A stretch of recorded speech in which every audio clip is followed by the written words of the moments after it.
ang mga kwento ng pag-ibig, kwento ng buhay at kwento ng pag-asa dito sa Barangay Love Stories. Love Stories.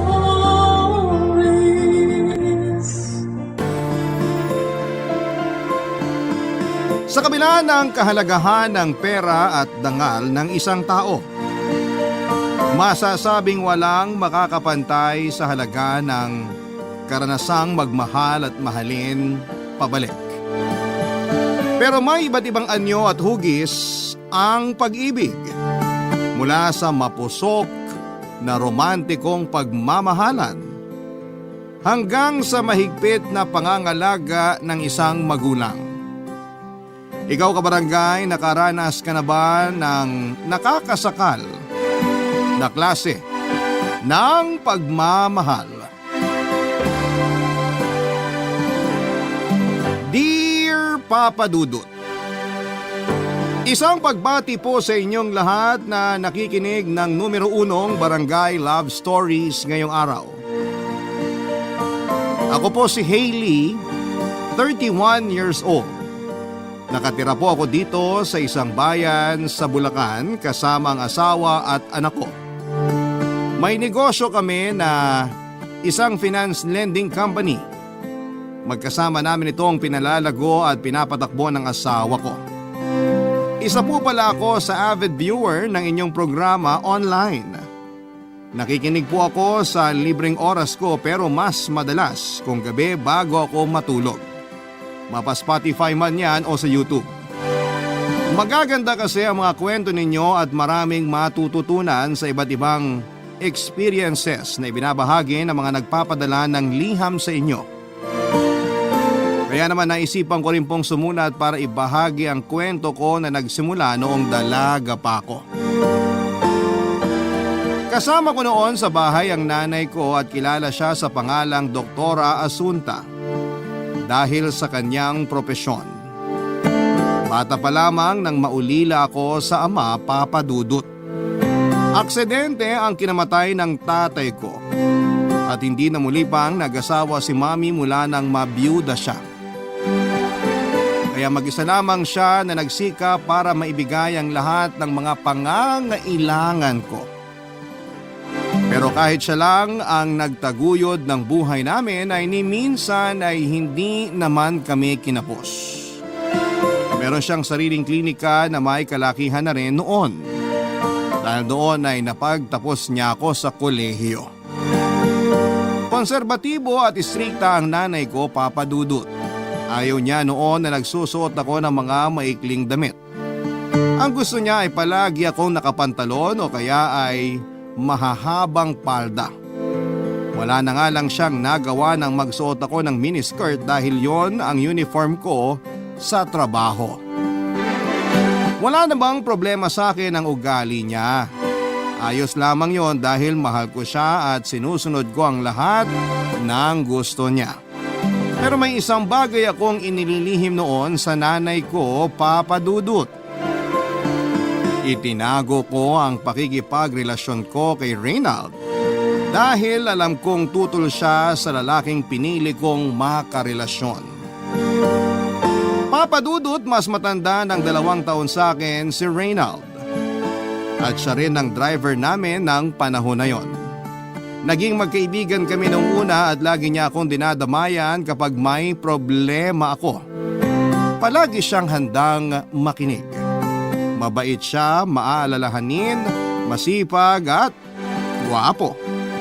Siya ang naghahatid sundo sa akin sa pinagtatrabahuan kong malaking finance lending company sa Maynila. Dahil palagi kaming magkasama at nagkakausap ay nahulog ang loob namin sa isa't isa. Naglakas loob siyang ligawan ako sa kabila ng pagkakaiba ng estado namin sa buhay. Hindi nga nagtagal ay sinagot ko na siya, Papa Dudut.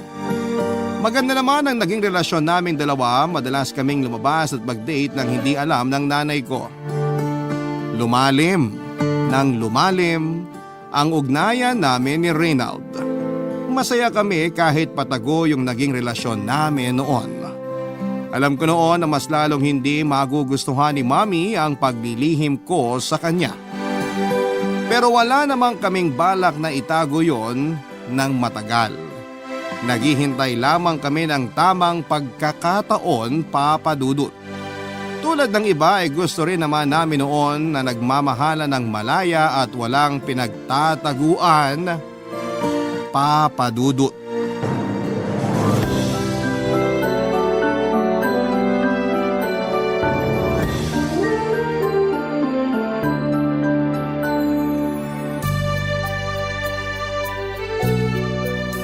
Mahal, magtatatlong oras na tayo dito sa hotel. Hindi pa ba tayo magcha-check out? Wag muna. Nagmamadali ka ba? Hindi naman. Kung ganun, pwede bang humirit kahit isang oras pa? Okay lang. Pero anong oras mo ba susunduin ng mami ngayon? Tumawag sa akin kanina, may pupuntahan daw siya. Tatawagan na lang daw ako. Okay. Mabuti kung ganun kasi mas marami tayong oras ngayon. Kaya nga eh. Sana palaging ganito. Nawili ka naman. Siyempre, masaya ako nakasama ka eh. Ikaw, masaya ka ba? Oo naman. Hindi mo na kailangang itanong yan, no? Sa bagay, kailan mo sasabihin to sa mami mo? Hindi ko pa alam eh. Nag-iisip nga ako kung paano. Okay, sige. Basta sabihan mo na lang ako kapag handa ka na. Alam mo naman, hindi pwedeng ganito na lang tayo. Kailangan din tumalaman ni doktora. Nakakahiya. Baka sabihin niya nananamantala ako.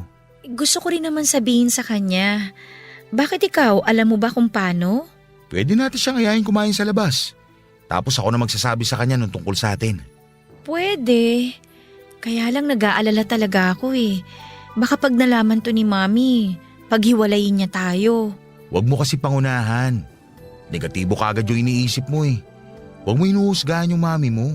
Sinasabi ko lang naman yung totoo. Kailan ba natin siya aayain kumain sa labas kung sakali? Bukas!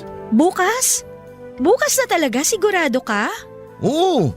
Palagi naman ako nakahanda eh. Ikaw lang naman yung may ayaw. Huwag ka kasi mag-alala. Kahit anong mangyari, ipaglalaban kita. Sana ganun ka rin. Oo naman, mahal kita eh. Kaya ipaglalaban din kita. Siya nga pala, saang resto natin dadalhin si Mami? Doon sa paborito niya. Sigurado ka? Mahal pagkain nila dun. Ano ka ba? Parang wala kang tiwala sa boyfriend mo ah. May ipon ako.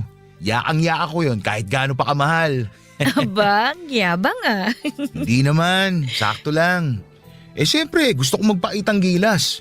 Malay mo, magustuhan niya ako bilang manugang. Manugang kagad? Oo, manugang na agad. Bakit? Ayaw mo ba na maging misis ko? Ha?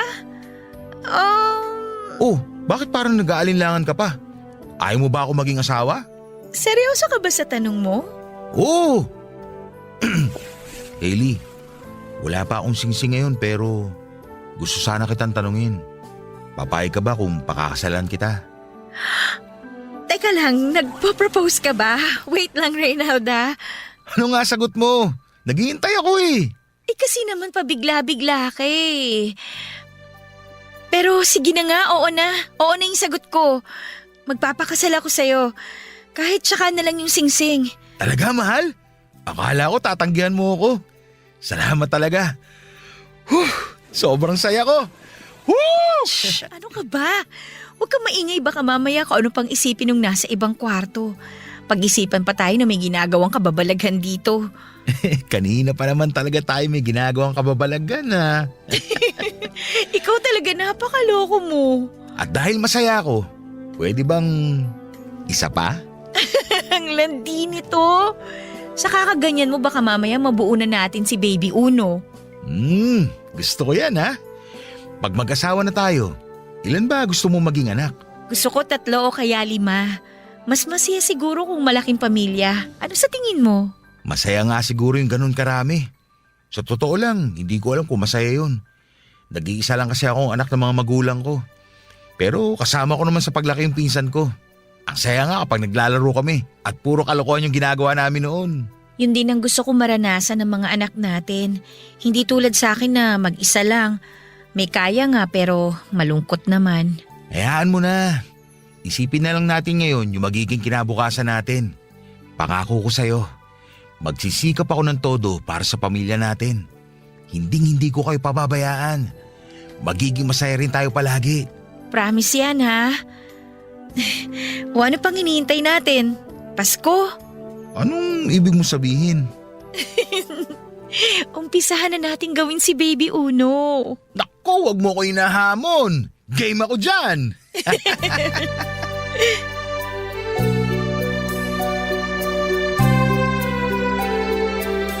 Walang pagsidlan ang saya ko nang sagutin ko yung proposal ni Reynald Papadudut. Dahil doon ay nagkaroon lalo ako ng lakas ng loob para harapin at sabihin na ang lahat sa nanay ko. Nagplano kami ng boyfriend ko at nagpabook kami ng reservation sa paboritong restaurant ni Mommy. Malaki yung gastos at nakikihati ako noon sa bayad pero hindi naman pumayag si Reynald. Kaya hinayaan ko na lamang siya sa kung ano ang gusto niya. Lalo naman niya akong napahanga dahil doon. Isa pa'y tiwala rin siya na matatanggap ni Mami ang relasyon naming dalawa. Samantalang ako ay halos hindi na makatulog noon dahil sa pinaghalong kaba at takot na baka magalit sa akin ang nanay ko. Pero kinabukasan lang kung kailan nakahanda na ang lahat para sa sorpresa namin, ay saka naman dumating yung best friend ni Mommy kasama ang anak nitong binata na tawagin na lang natin sa pangalang Mark. Panay ang puri niya sa lalaking yon. Sabi niya ay bagay daw kami kasi gwapo kasi ito at mukhang mitikuloso. Top-notcher din ito sa bar exam at isa ng ganap na abogado. Tulad namin ay maganda rin ang estado ng buhay. Tuwang-tuwa naman yung best friend ni Mommy sa mga papuri niya sa anak nito. Sumang-ayon ito na bagay nga kami ng anak niyang si Mark Papadudut. Hindi naman ako naging komportable sa usapan nilang yon. Pero hindi naman ako natakot na ipakita kay Mark na hindi ko ito gusto. Hanggang sa mabagot na lamang ako sa kakahintay na matapos ang pag-uusap na yon. Malapit na kasi ang oras ng hapunan na pina-reserve namin. Nakahanda na ang lahat at masama ang loob ko dahil naisip ko noon na baka hindi na naman kami matuloy. Kung kailan naman may lakas na kami ng loob na aminin sa nanay ko ang tungkol sa relasyon namin ni Reynald. Saka pa nataon ang pagbisita ng kaibigan ni Mommy. Hanggang sa hindi na nga natuloy yung plano naming dinner Papadudut.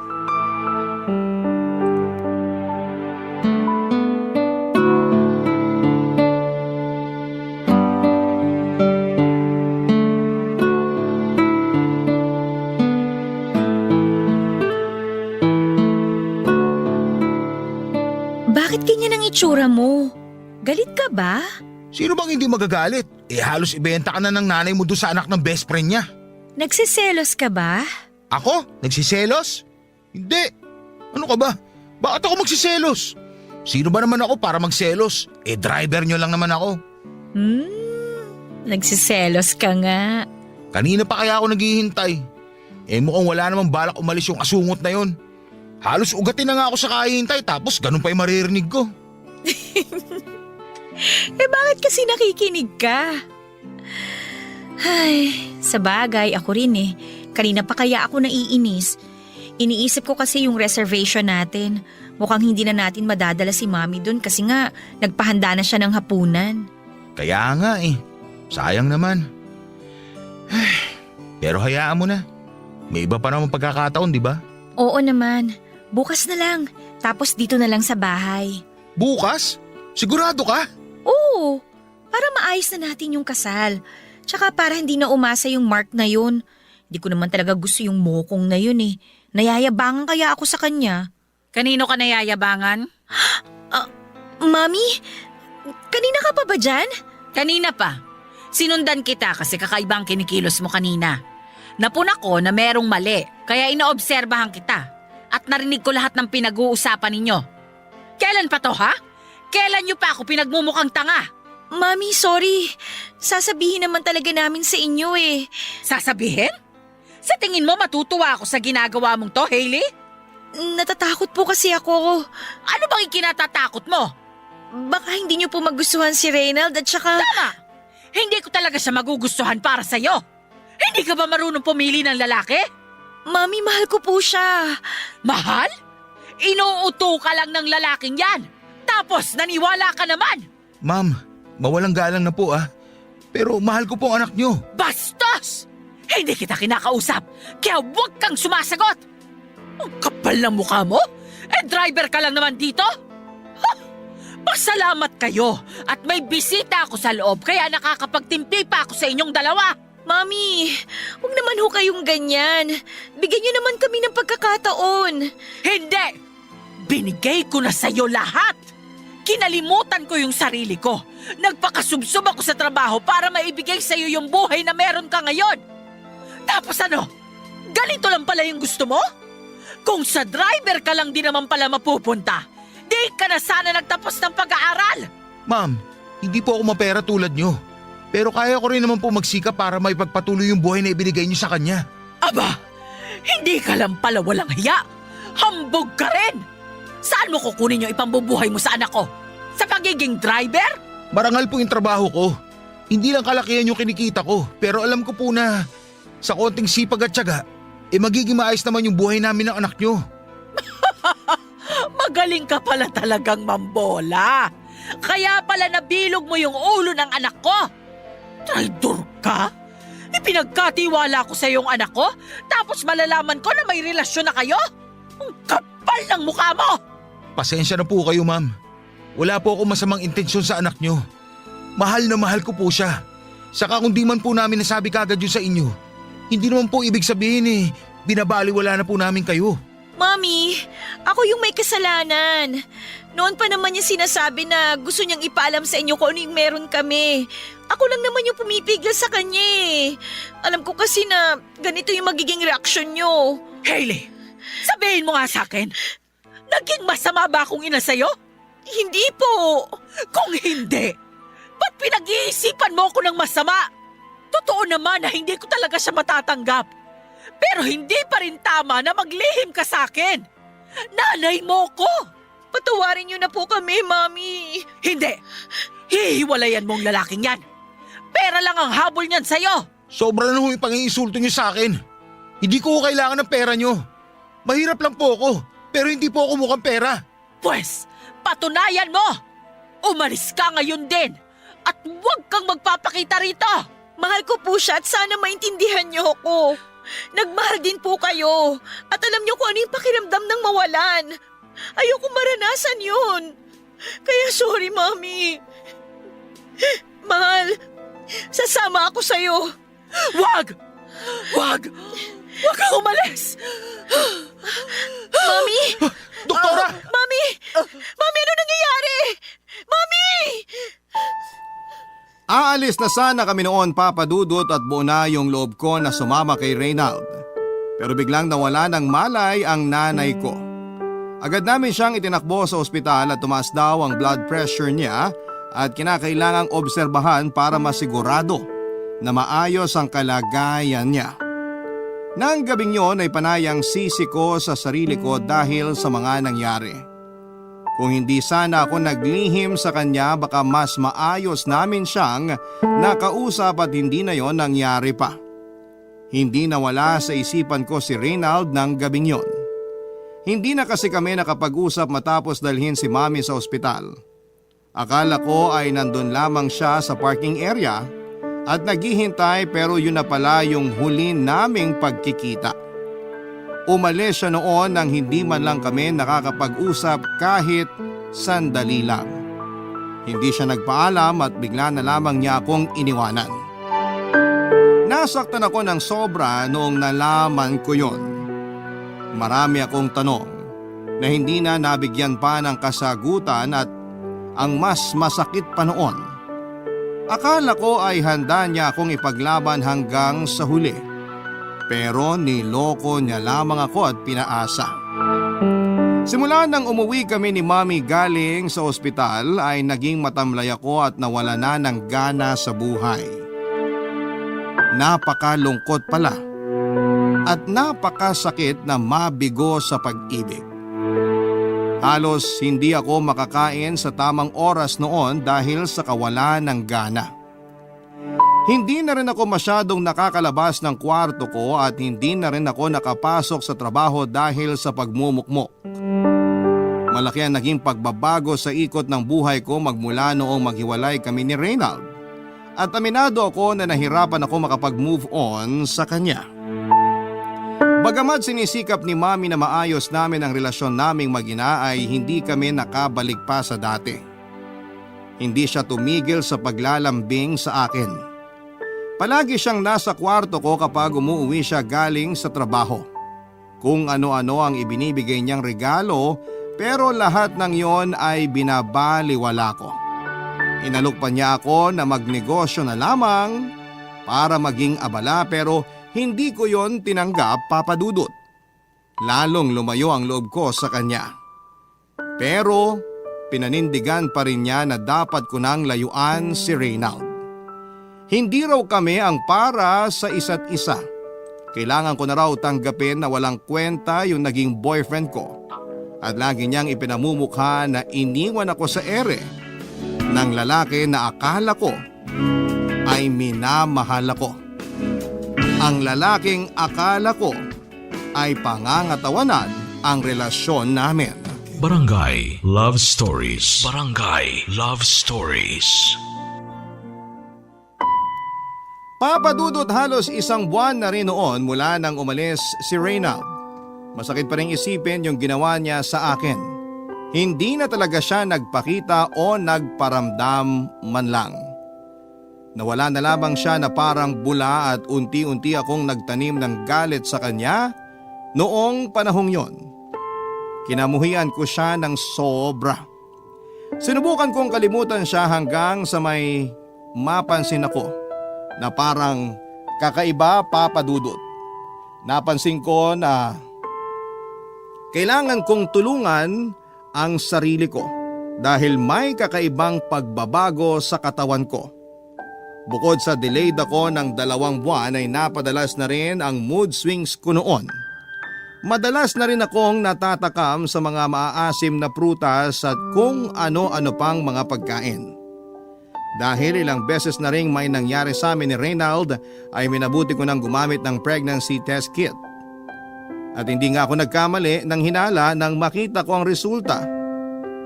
Buntis nga ako, Papa Dudut. Halo-halo ang emosyong nararamdaman ko sa mga sandaling yon. Parang ang sakit isipin na walang kikilalaning ama ang anak ko sa paglaki niya. Umiyak ako ng umiyak noon at mabuti na lamang at palaging nakaalalay sa akin ang yaya ko. Kung hindi dahil sa kanya ay baka bumigay na ako sa mga pagsubok at sakit na mga nararanasan ko. Si yaya ang palaging nakikinig sa lahat ng mga reklamo ko sa buhay simula noong bata pa ako. Siya ang nagpalaki sa akin at itinuring ko na ring pangalawang ina. Mabait siya at maunawain na kabaliktaran naman ng nanay ko. Parang nagkaroon ako ng kakampi sa katauhan niya. Sa ikalawang pagkakataon ay naglihim ako kay Mami. Itinago ko sa kanya ang totoong kalagayan ko. Inisip ko kasi na hindi niya rin naman ako maiintindihan. Hindi ko na siya magawang pagkatiwalaan mula noong tinanggihan niya at ininsulto ang relasyon namin ni Reynald. Kaya tuwing nagpapatingin ako noon sa doktor para sa prenatal check-up, ay si yaya lamang ang isinasama ko. Siya lamang ang pinagkakatiwalaan ko at wala ng iba pa, Papa Dudut.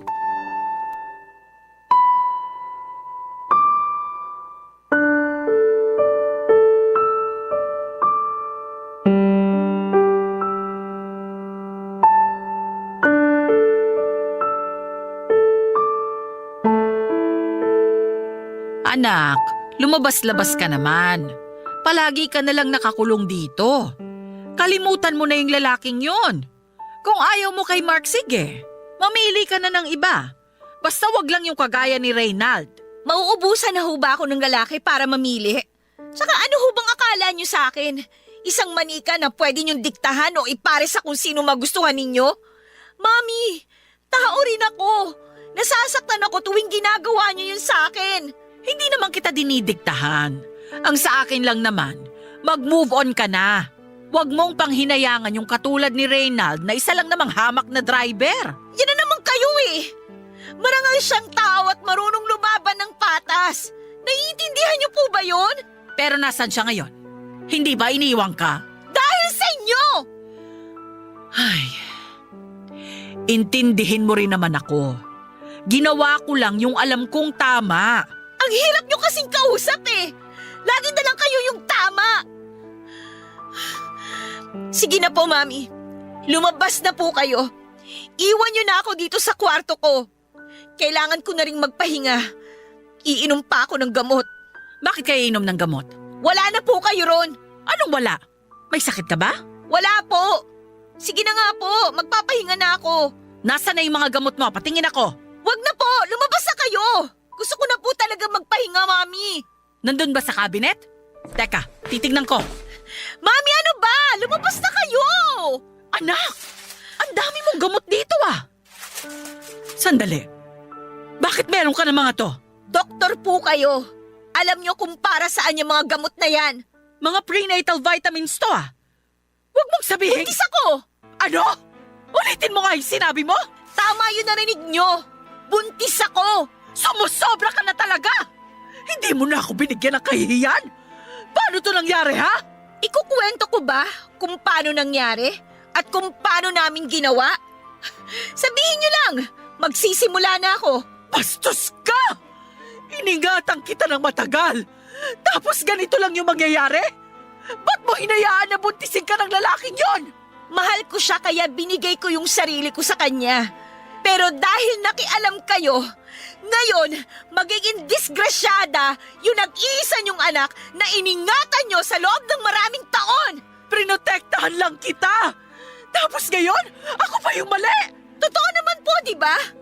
Yung pagprotekta niyo sa akin, wala na sa lugar yun eh.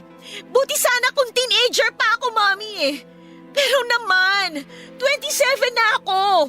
Ako na yung dapat na nagdedesisyon para sa sarili ko. Gano'n na ba talaga kalaki yung pagkukulang ko para magkaganyan ka? Alam niyo ho ang sagot dyan sa mga tanong niyo. Sinayang mo lahat! O ngayon, anong plano mo ha? Magiging disgrasyada na lang? Hahanapin ko po si Reynald. Sino namang may sabi sa'yong papayagan kita? Hindi ka pa rin papayag? Kung gusto niyo may managot sa pagbubuntis ko, hayaan niyo ako na sumama kay Reynald. Hindi pwede! Bakit, Mami? Kayo na naman ba yung dapat na masusunod? Hindi mo naman siguro gugustuhin kung ipapalaglag natin ang dinadala mo, di ba? Nahihibang na ba kayo? Ikaw yung nahihibang! Masyado nang nilaso ng driver na yun ang isipan mo! Anong klase kang ina? Nagliligtas ka ng buhay ng iba, tapos papatayin mo yung sarili mong apo? Alam nyo, sana pinabayaan na lang kita nung may nangyari sa inyo. Sana sumama na lang ako kay Reynald. Ano sinabi mo? Iiwan mo ako para sa lalaking yon? Talaga! Bastos! Mami, ano nangyayari sa inyo? Nahihirapan akong huminga. Dalhin mo ako sa ospital. Ginagawa niyo lang ba yan para sundin ko kayo ulit? Pwes, tigilan niyo na yung pag-arte niyo kasi gas-gas na yan.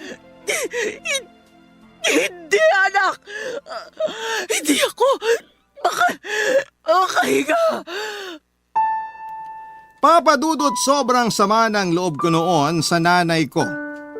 Hindi ako makapaniwala sa lahat ng mga sinabi niya. Magagawa pala niyang isipin na ipahamak ang anak ko para lamang sa mga baluktot niyang katwiran. Hindi ko alam kung ano ang mga nangyayari noon sa kanya.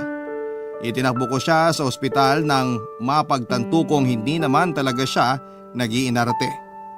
Hindi po pala talaga siya makahinga noon pero habang nasa sasakyan kami, papunta sa ospital ay hindi ko akalain na may masasabi pa siya na nagdulot ng takot sa akin. Balak niya raw na ipaampon ang bata pagkatapos kong manganak. Nung una ay sinakyan ko na lamang ang gusto niya sa pag-aakalang hindi naman siya seryoso doon. Dahil sa sinabi ni Mami ay kinausap ko si Yaya para bantayan ang nanay ko. Lalo na kapag nakapanganak na ako at kung sakali nga na ipapaampon yung bata. Gusto kong malaman kung saan ito dadalhin dahil may nabuo na akong plano noon. Kukunin ko ang anak ko at lalayo na kaming dalawa. Lumipas ang 9 na buwan at sumalang na ako sa isang operasyon. Tumaas ang blood pressure ko habang nanganganak. Ang sabi nila kailangan kong sumailalim sa emergency C-section dahil may sintomas ako ng kakaibang sakit at maaaring manganib ang buhay naming mag-ina. Sa awa ng Panginoon ay ligtas kong nailuwalang bata. Lalaki ito at kamukhang kamukha pa ni Reynald. Ang namana niya lang sa akin ay yung birthmark na meron ako sa tiyan. Meron din siya noon at makikita yon sa kanang pisngi niya. Hindi ko noon makakalimutan kung gaano kasaya ang pakiramdam ko nang maging isang ina sa unang pagkakataon, Papa Dudut.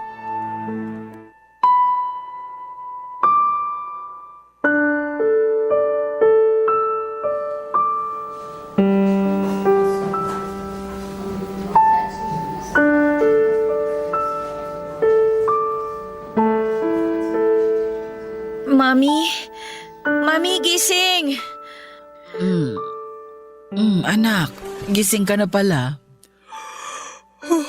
Kumusta ka na?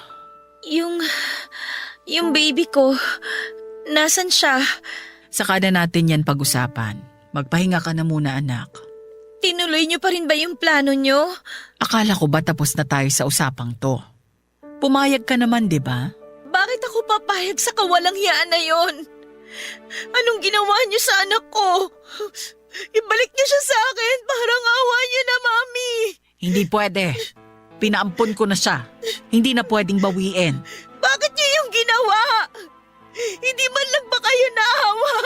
Alam kong masakit to, pero makakalimutan mo rin yung anak mo. Ibalik niyo siya sa akin! Anak ko yon! Hindi kayo ang dapat na magdesisyon para sa kanya! Hindi man lang kayo naawa! Siya na nga lang yung kinakapitan ko tapos inilayo niyo pa siya sa akin! Bakit? Hindi pa ba ako sapat para sa'yo? Ayoko sa inyo! Wala na kayo sa tamang pag-iisip! Nasa tamang pag-iisip pa ako, Hailey. Hindi! Wala na kayo sa katinoan! Yun ang totoo! Anak, bakit ba ang sama-sama ng tingin mo sa akin? Kapakanan mo lang naman ang iniisip ko. Nagpapakananay lang ako sa'yo. Hindi totoo yan kasi makasarili kayo! Ayaw niyo ako mawala sa inyo, pero inilayo niyo sa akin yung anak ko! Kalimutan mo na yung batang yon. Mas mabuti nang wala siya para wala ring makaalam ng nangyari sa'yo. Nakakahiya! Ano? Mas mahalaga pa sa inyo yung sasabihin ng ibang tao kaysa sa mararamdaman ko. Huwag na tayong magsisihan dito. Tapos na yung problema natin. Tapos na sa inyo. Pero sa akin, nagsisimula pa lang. Hindi ko kailangang humingi ng tawad sa'yo. Kung meron mang dapat sisihin sa lahat ng nangyari, ikaw yon. Aalis ako at lalayo na ako sa inyo. Kaya sabihin niyo kung saan niyo dinala yung anak ko. Hindi. Hindi mo ako pwedeng iwan. Anong hindi? Pwede ko kayong iwan kasi kinamumuhian ko kayo.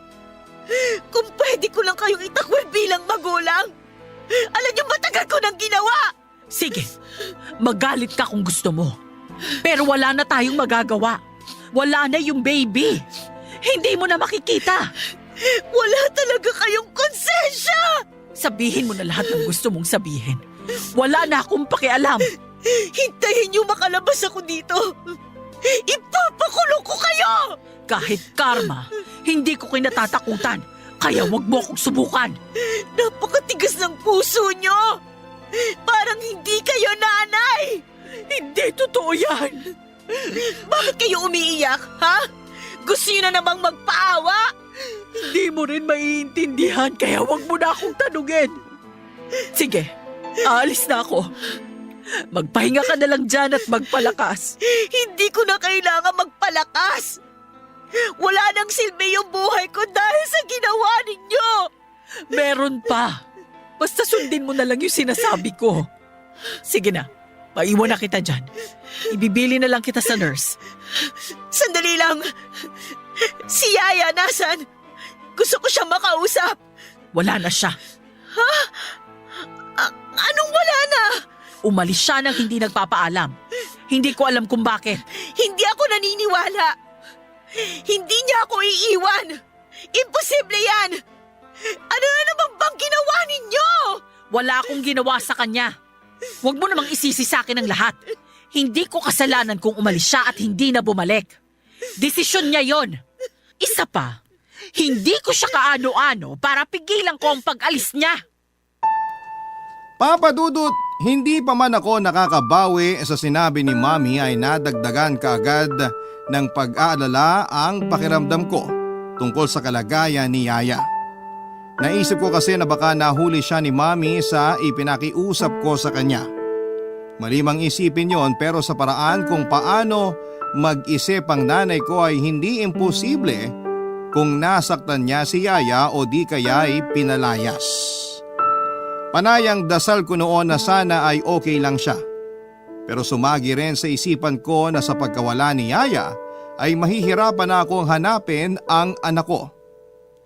Dahil sa nangyaring yon ay nag-decide akong lumayo. Umalis ako sa poder ng nanay ko at kumuha na lamang ng isang maliit na apartment na malayo sa kanya. Namuhay ako ng mag-isa at nag-apply ako at natanggap ako bilang finance officer sa isang kumpanya. Nagtrabaho ako ng mabuti at nag-ipon nang sa ganon ay maipakita ko sa nanay ko na kaya kong tumayo sa sarili kong mga paa. Dumaan ang mga araw, buwan at taon hanggang sa nasanay na rin ako, Papa Dudut. Masaya ako kasi noong ko lang naramdaman ang mabuhay ng malaya. Pwede na akong manamit sa paraang gusto ko. Nakakalabas na rin ako kung kailan ko gusto. Wala na yung pakiramdam na parang palaging may nagbabantay at naninita kapag nagkamali ako. Pero sa kabila ng kasiyahang yon ay ang lungkot na nararamdaman ko sa tuwing naaalala ko ang anak kong hindi ko pa rin alam kung saan dinala ni Mami. Sobra akong nangulila sa kanya at halos gabi-gabi pa rin akong umiiyak. 4 na taon na rin kasi ang nakalipas mula nang mawalay sa akin ang anak ko, Papa Dudut. Hanggang sa nagpasya na nga akong suyurin lahat ng bahay ampunan sa Metro Manila sa pagbabakasakaling makita ko siya roon. Hindi ko rin nakalaing magagawa ko yon. Nakakapagod pero tiniis ko yon kahit walang kasiguraduhan ng ginagawa ko. Pero sa kasamaang palad ay hindi ko siya nahanap. Palagi kong tinatawagan si Mami sa tuwing nabibigo ako. Pinapaamin ko siya kung saan niya dinala ang anak ko pero nanatiling tikom ang bibig niya. Papa Dudut. Barangay Love Stories. Barangay Love Stories. Napuntahan ko na ang lahat ng mga ampunan sa Metro Manila, Papa Dudut. Pero hindi pa rin po ako sumuko. Naisip kong maghanap sa mga probinsya na malapit lang sa Metro Manila. Kaya naman napadpad ako noon sa Bulacan at habang nasa biyahe ako noon ay panayang dasal ko na sana'y ibigay sa akin ang hiling ko. Kahit alam kong hindi naman ako sigurado kung dinala nga ba ang anak ko sa ampunan o hindi. Isang ampunan ang gusto kong bisitahin at bigyan na rin ng kaunting donasyon. May mga bit-bit ako noong mga regalo at pagkain para sa mga bata. Ewan ko ba, Papa Dudut, pero meron akong strange feeling habang papunta sa ampunan na yon. Naisipan ko pa noong dumaan sa simbahan, sa parokya ni San Agustin. Parang may kung anong humaplos sa puso ko nang makita ko yung mga batang naglalaro sa labas. Nawala ako sa sarili ko ng mga sandaling yon, Papa Dudut, at ini-imagine ko kasi na isa sa mga batang naglalaro ang anak ko.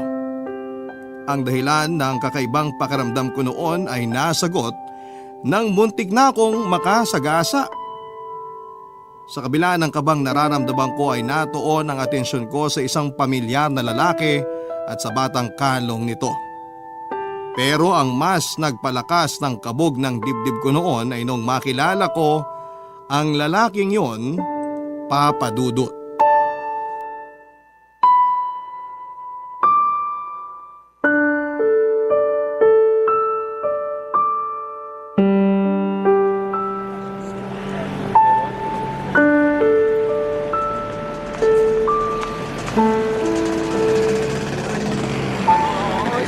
Reynald?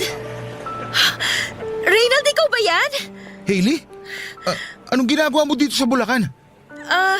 May bibisitahin akong bahay ampunan dito. Iyang batang kasama mo, anak mo? Oo, nakatulog na. Medyo napagod sa paglalaro doon sa park. Sige ha, mauna na ako. Nagmamadali kasi ako eh. Teka, sandali. Huwag ka munang umalis. Bakit? May kailangan ka ba? Pwede ba tayo mag-usap? Kahit sandali lang. Sorry ha, busy talaga ako eh. Importante to. Kailangan natin mag-usap.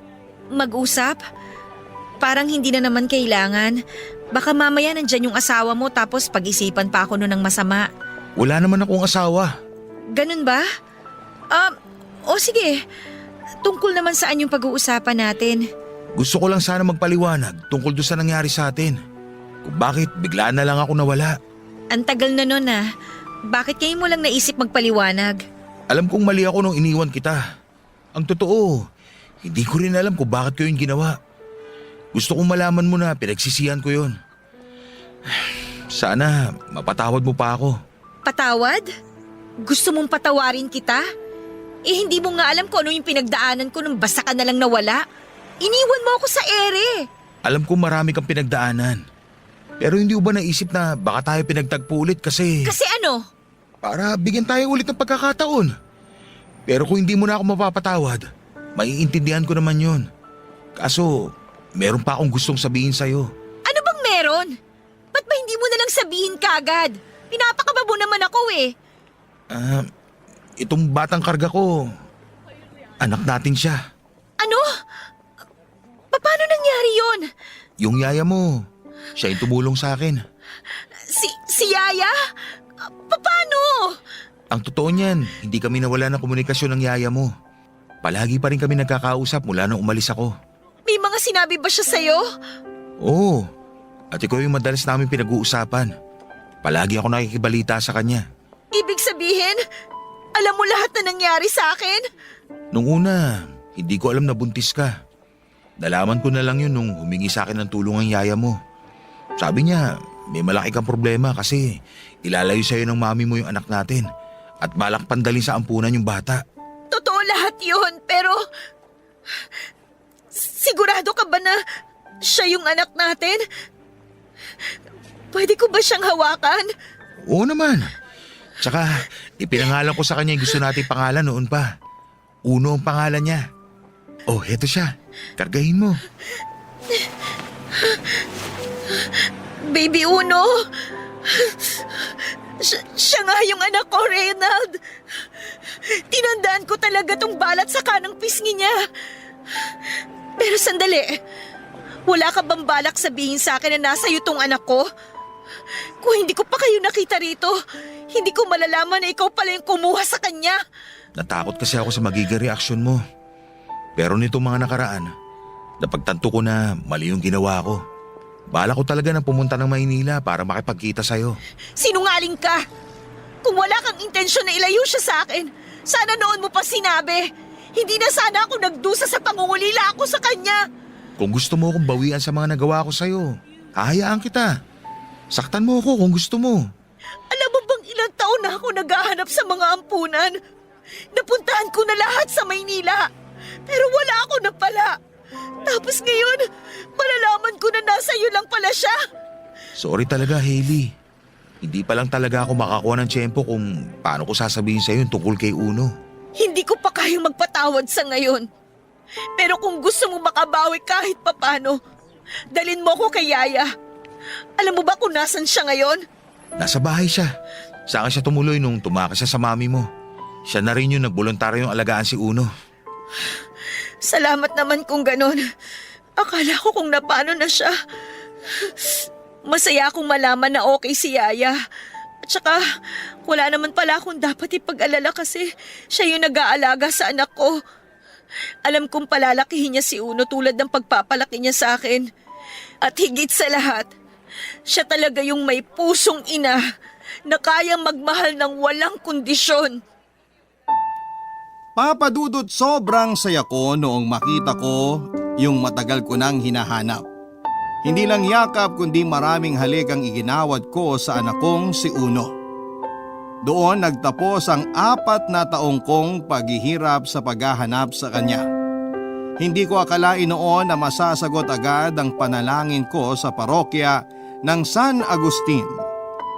Pagkatapos ng tagpong yon sa simbahan ay napagkasunduan namin ni Reynald na tumuloy pa rin sa bahay ampunan na talagang sadya ko sa Bulacan. Pero mas naging makahulugan ang pagbibigay ko ng mga regalo sa mga bata dahil naging tanda na yon ng pagbabalik handog ko sa lahat ng biyayang natanggap ko ng araw na yon. Pagkatapos noon, Papa Dudut, ay tumuloy kami sa bahay ni Reynald at simple lang ang lugar at mas maliit kumpara sa bahay namin sa Maynila. Pero sobrang saya ko nang makita ko ulit si Yaya. Kitang-kita ko kung gaano niya noon kamahal ang anak ko. Parang nakikita ko kay Uno ang sarili ko noong bata pa lamang ako. Naalala ko kung paano ako inilagaan ni Yaya at hindi siya nagbago. At gaya nga ng inaasahan ko medyo naging emosyonal akong muli ng pagkikita namin yon. Akala nga raw niya ay magagalit ako dahil sa ginawa niyang pagkuha kay Uno. Pero hindi naman yon nangyari. Sa halip na magalit ay pinasalamatan ko pa siya ng sandaling yon. Pinag-usapan naming tatlo ang lahat ng mga nangyari dahil doon ay nabuksan ang puso't isipan ko sa katotohanan. Nalaman pala talaga ni Mommy ang tungkol sa plano namin. Kaya wala nang choice si Yaya kundi ang humingi ng tulong kay Reynald. Nagtulungan silang dalawa para maitakas si Uno bago pa maipaampon. Matapos ang kwentuhang yon ay nagkaayos kaming lahat at nagkapatawaran na rin, Papa Dudut. Pakiramdam ko noon ay nagkaroon ako ng pamilya. Pero bago matapos ang sandaling yon ay may natanggap akong tawag mula sa hindi kilalang numero na siyang naging dahilan ng agarang kong pagbabalik sa Maynila kasama ang mag-ama ko, Papa Dudut.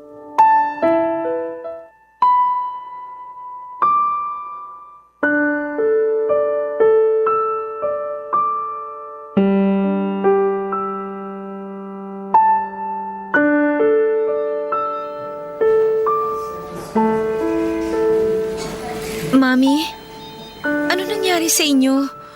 Bakit nandito kayo sa ospital? Anak, wala to.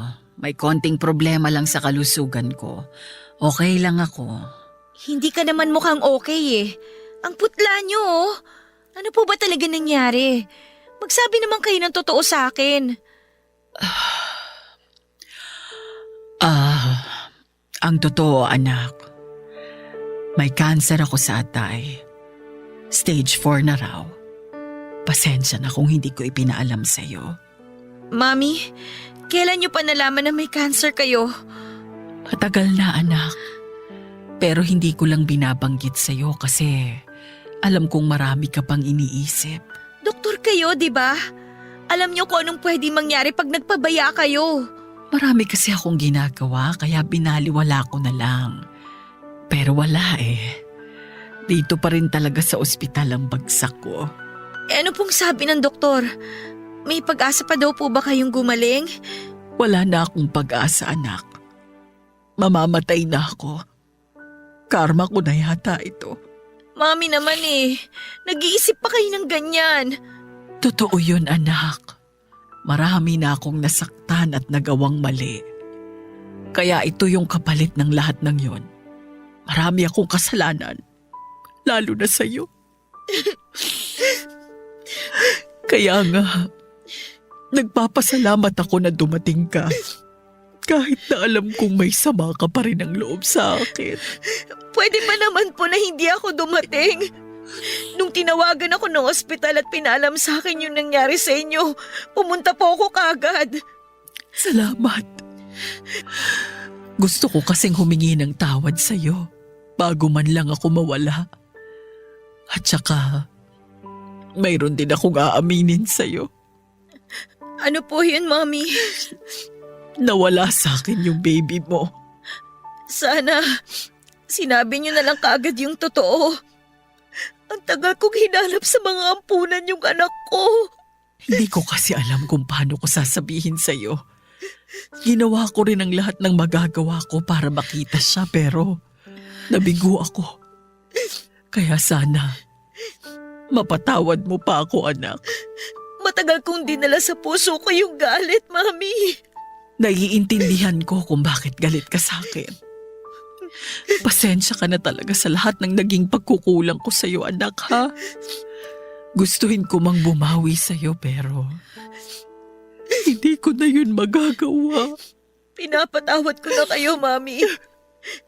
Kalimutan na natin lahat yun. Magsimula po ulit tayo. And this time, kasama na natin si Uno. Sinong Uno? Siya po yung apo nyo. Nahanap ko na po siya. Saan mo siya nahanap? Sa Bulacan po. Kasama po si Reynald. Mami, nandito po sila. Gusto mo ba silang makita? Kung pwede sana. Sige po. Saglit lang po ah. Pupuntahan ko lang sila. Andun po sila sa labas nitong kwarto.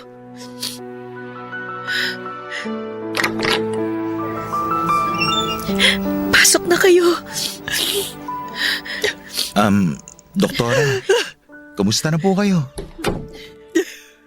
Reyna. Oh, wag na po kayong umiyak.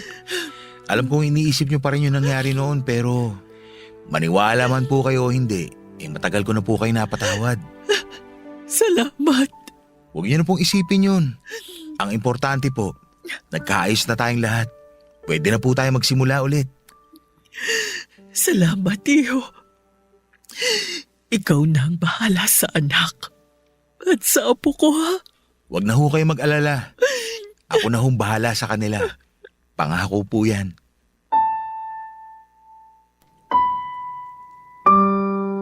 Papadudot ilang araw lang matapos naming magkapatawaran ay tuluyan ng binawian ng buhay si Mami. Masakit ang pangyayaring yon sa buhay ko, Papadudot. Siguro nga ay marami siyang naging kasalanan sa akin pero hindi naman noon napawi ang pagmamahal ko sa kanya. Marami pa rin akong dapat na ipagpasalamat at isa na doon yung pag-aalaga niya at pagmamahal sa akin bago pa kami magkasira. Iba man ang ipinakita niyang paraan ng pagmamahal, alam ko sa sarili ko na ako ang pinakamahalagang yaman na kanyang iningatan. Kaya naman bilang ganti ay ginawa ko ng mahusay ang responsibilidad ko bilang anak kahit sa huling pagkakataon na lamang. Binigyan ko siya ng maayos na lamay at disenteng libing. Malungkot. Pero sa kabilang banda ay nagpapasalamat pa rin po ako dahil nagkaroon pa kami ng kaunting oras para magkaayos. Bagamat si Mami yung dahilan kung bakit kami naghiwalay, ng taong mahal ko ay siya rin ang nakapag-ayos sa aming dalawa. Sa ngayon, Papadudot ay kasal na kami ni Reynald at doon kami kinasal sa simbahan ng San Agustin. Meron na rin kaming sariling negosyo. Bagamat may kalakihan yung pera at ari-arian na iniwan ng nanay ko ay kumuha lamang kami ng sapat para makapagsimula ng bagong buhay. Nakapagpatayo na rin kami ng bago at mas maayos na bahay dito sa Bulacan. Isinama namin doon ang yaya ko hindi para maging isang kasambahay kundi para maging pamilya na rin namin at kikilalaning lola ni Uno. Hanggang dito na lamang po ang aking kwento. Gusto ko rin pong pasalamatan ang Barangay Love Stories at ang Barangay LS sa pagbabahagi nito at pagbibigay ng pagkakataon na mapakinggan ang kwento ng aking buhay, pag-ibig at pag-asa. Sa programang matagal ko nang sinusubaybayan. Maraming salamat po, Papadudot, sa pagbibigay ng inspirasyon sa ating mga kapuso. Ang inyong forever kapuso at kabarangay, Hailey. Nagustuhan ng iyong napakinggan? Ituloy yan via live stream sa www.gmanetwork.com/radio. Barangay LS 97.1 Forever!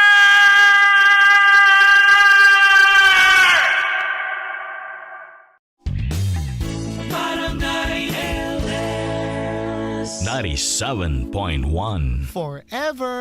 Mga kwento ng pag-ibig, kwento ng pag-asa at mga kwento ng buhay dito sa Barangay Love Stories. Love Stories.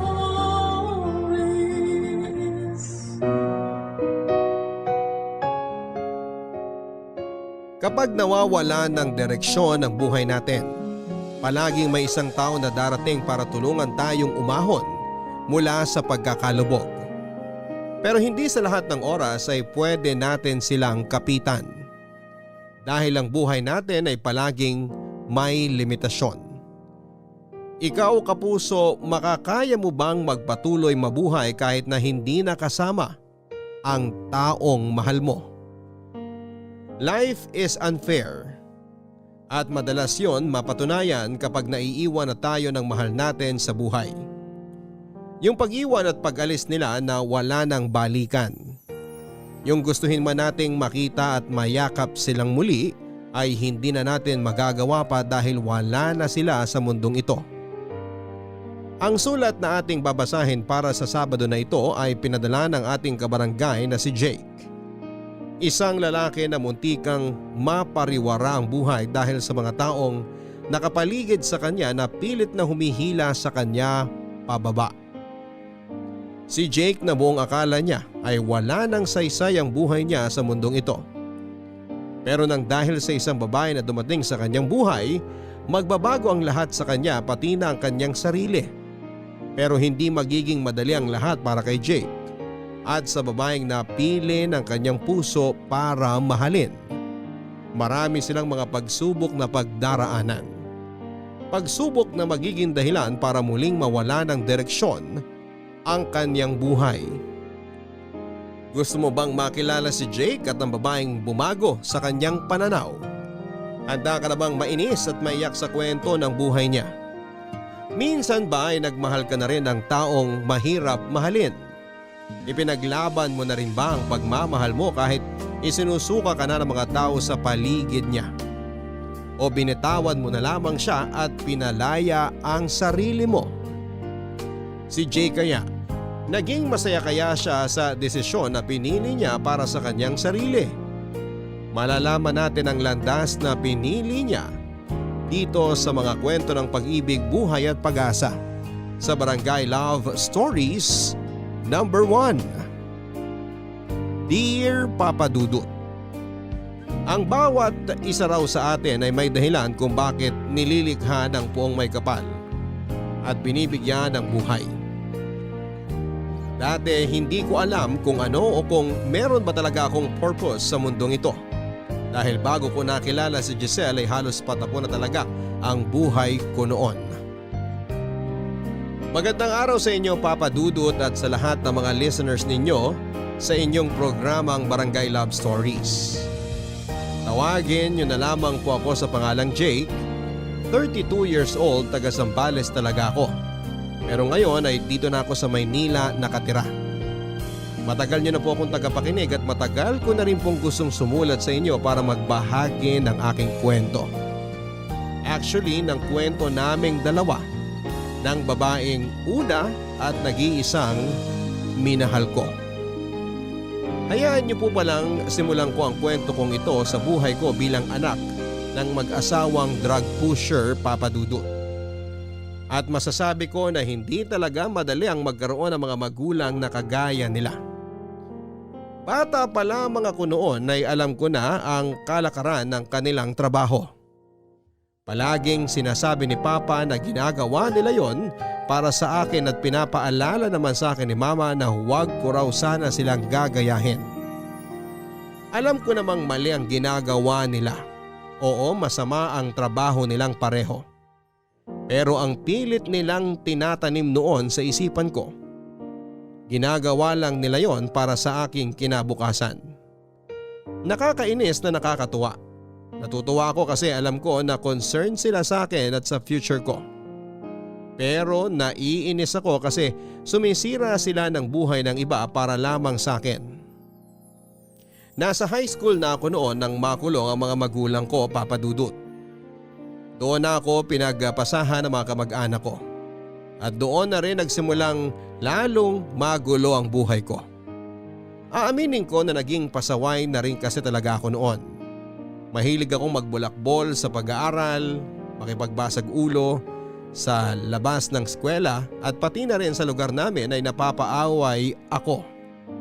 Nadala ko ang pagiging palaaway hanggang sa mag first year college ako. At isang araw ng Sabado, habang bumibili ako sa may tindahan, nang may isang grupo na kaaway ng barkada ko ang sumugod sa akin. Napagtulungan nila ako pero mabuti na lamang at kaagad din akong nakatakbo noon. Kaya lang hindi rin sila huminto at hinabol pa rin ako. Hanggang sa makapagtago ako sa bakuran ng isa sa mga bahay sa lugar namin, Papa Dudut.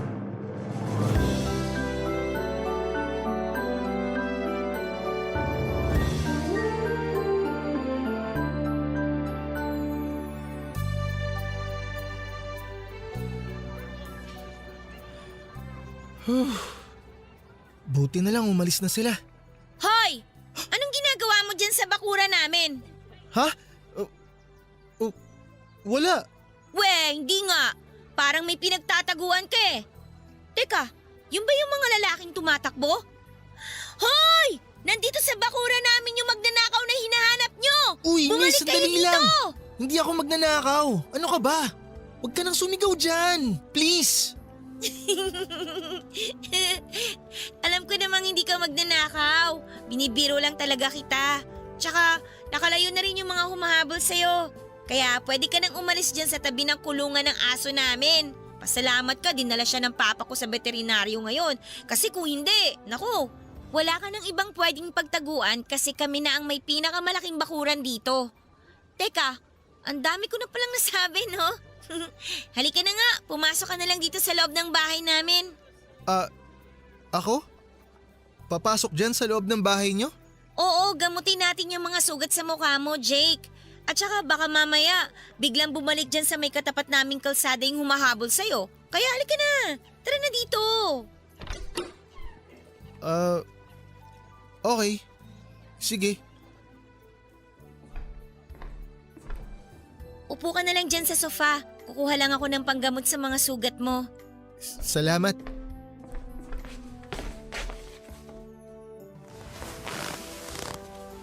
Bakit nga pala kilala mo ako? Ang ibig kong sabihin, bakit alam mo ang pangalan ko? Seryoso ka ba talaga sa tanong mo na yan? Oo. Bakit? Mukha ba ako nagbibiro? Hindi naman. Pero yung mukha mo parang isang malaking joke sa paningin ko ngayon, Jake. Oh, eto na yung bulak na may alcohol. Gagamutin ko na yung sugat sa may kilay at pisngi mo. Salamat. Ako na lang ang gagawa niyan kasi kaya ko namang… Ako na nga, para mas malinisan tong mga sugat mo. Lalagyan ko na ng alcohol, ha? Aray! Grabe! Saglit pa nga lang dumadampi itong bulak sa sugat mo. Para ka ng babae kung makatili dyan. Natitiis mo nga ang suntok ng mga kaaway mo, di ba?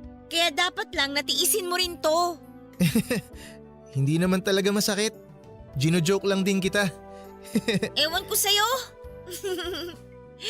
Pero alam mo, matagal na kitang kilala.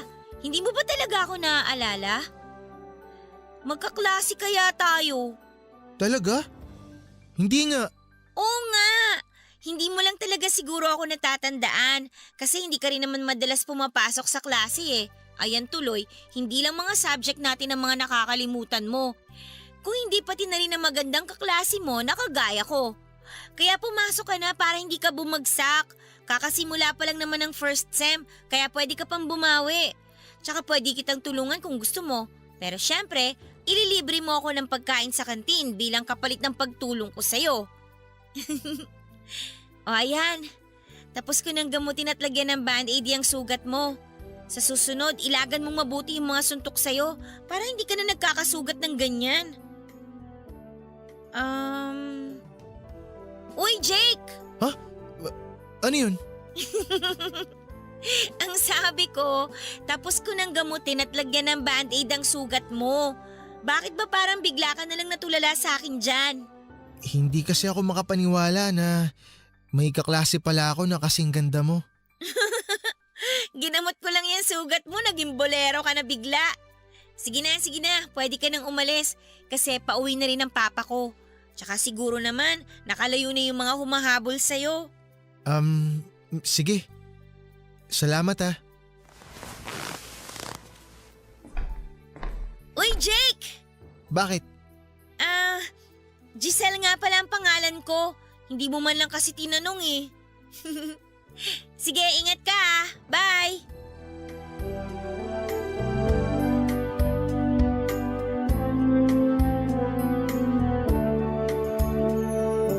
Papa Dudut, yun po ang unang pagkakataon na may taong nagmalasakit at naging mabait sa akin. Siguro kasi ay hindi rin naman ako mabait, pero si Giselle, kahit na hindi ko naman siya natatandaan ay naging mabait pa rin siya sa akin noon. Kaya naman nang pumasok ako sa klase ay siya kaagad ang hinanap ng mga mata ko. Kaagad ko naman siyang nakita na nakaupo hindi kalayuan mula sa pwesto ko. At nang nagtama ang mga tingin naming dalawa, ngumiti siya sa akin at kinawayan niya pa ako.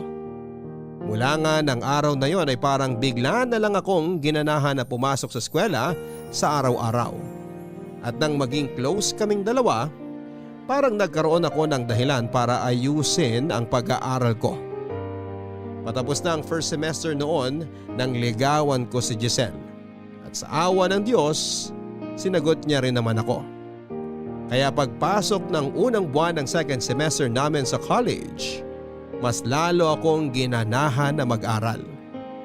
Malaki nga rin talaga ang nagbago sa buhay ko noon, Papa Dudut. Nang dahil kay Giselle. Bukod sa inayos ko ang pag-aaral ko ay umiwas na rin po ako sa mga masasamang bisyo at barkada. Natuto akong magsimba, magdasal, makipag-usap at magpasalamat sa Diyos.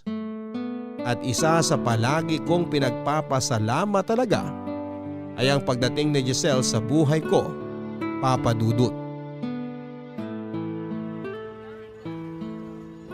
Jake, salamat sa paghatid mo sa akin dito sa bahay namin ah. Wala yun. Mabuti nga hindi na nagloko ulit tong e-bike ko eh. Grabe kasi ang biyahe natin dati nung bigla na lang tong tumirik sa kalsada. Ayos lang yun. Nag-enjoy kaya ako ng araw na yon. Talaga? Pero paano kang nag-enjoy ang layo nung nilakad natin nun pa uwi? Ayaw mo pa kasi akong iwanan kahit pinapasakay na kita ng jeep nun eh. Hindi ka ba napagod sa paglalakad na yun? Napagod pero syempre, mas lamang yung pagka-enjoy ko nung araw na yon. Kasi kahit malayo yung nilakad natin, kasama naman kita eh. Ang sweet naman talaga ng girlfriend ko. Hindi ako sweet no? Sadyang mahal lang kita kaya palagi ako masaya kapag kasama ka. Ako rin naman. Hindi lang ako masaya kapag kasama kita, Giselle. Sobrang masayang masaya ako. Mga 1,000 times na masaya talaga. Grabe naman ang saya na yon. Ramdam na ramdam ko ha. Giselle! Papa? Magandang hapon po. Huwag ka magsasalita dyan dahil hindi ako makausap ng adik na kagaya mo! Aray! Jake! Papa! Huwag niyo naman pong itulak si Jake! Hindi ba sinabi ko sa'yo layuan mo na tong adik na to? Sir, mawalang galang na po pero hindi naman po ako masamang tao. At mas lalong hindi po ako adik. Sinabi na huwag ka magsasalita dyan eh. Kung hindi, tatamaan ka talaga sa aking adik ka. Papa! Tama na po! Huwag niyo na pong sasaktan si Jake! Ikaw ang tumigil dyan, Giselle. Akala mo ba hindi nakakarating sa akin ang pagsama-sama mo sa adik na to? Akala mo ba hindi ko alam na nagkakamabutihan na kayong dalawa? Nung una pa lang binalaan na kita. Pero bakit ba tigas ang ulo mo? Wala naman po akong masamang intention kay Giselle. Wala rin po kaming masamang ginagawa. Sir, seryoso po ako sa anak niyo at mahal ko po siya. Isasar mo ba yung bunganga mo o gusto mong paputukin ko yung uso mo? Pa, tama na po! Totoo naman po yung sinasabi ni Jake eh. Wala po kaming ginagawang masama at saka mabuti po siyang tao. Kung nabilog ng adik na yan ang ulo mo, pues hindi ako. Dahil alam ng lahat ng tao dito sa lugar natin kung anong klaseng magulang meron ng lalaking yan. Pero hindi nga po ganun si Jake, pa. Iba po siya sa mga magulang niya. Kung ano ang puno, siya rin ang bunga. Kaya alam ko na susunod at susunod din siya sa yapak at maduming trabaho ng mga magulang niya. Kaya pumasok ka na sa loob ng bahay, Giselle. At ikaw lalaki ka. Huwag na ulit kitang makikita na lumalapit sa anak ko. Huwag ka na rin pupunta dito sa bahay namin. Kung hindi, ipapapulis na talaga kagad kita. Tandaan mo yan!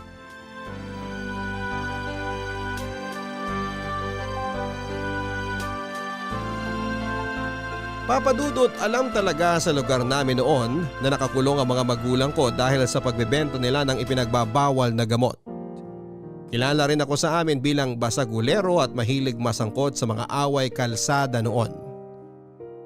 Pero nang makilala ko nga si Giselle, lalo na nang maging girlfriend ko na siya, ay pilit kong binago ang buhay ko. Inayos ko po ang lahat sa sarili ko, lalo na sa pag-aaral ko. Alam ko naman na hindi ko kaagad mababago ang hindi magandang image sa akin ng mga tao sa lugar namin. Pero nakakalungkot lang talaga na hindi man lang nila ako binibigyan ng pagkakataon na magbagong buhay. Lahat naman ay pwedeng magbago. At kahit gaano kabaliko ang naging landas ng isang taong naligaw, pwede siyang matuto na hanapin ang tamang daan na para sa kanya. Pilit ko yung ginawa noon, Papa Dudut. Pilit kong inayos ang buhay ko. Habang sila naman ay pilit pa rin akong inilulubog sa malalim na putikan. Barangay Love Stories. Barangay Love Stories.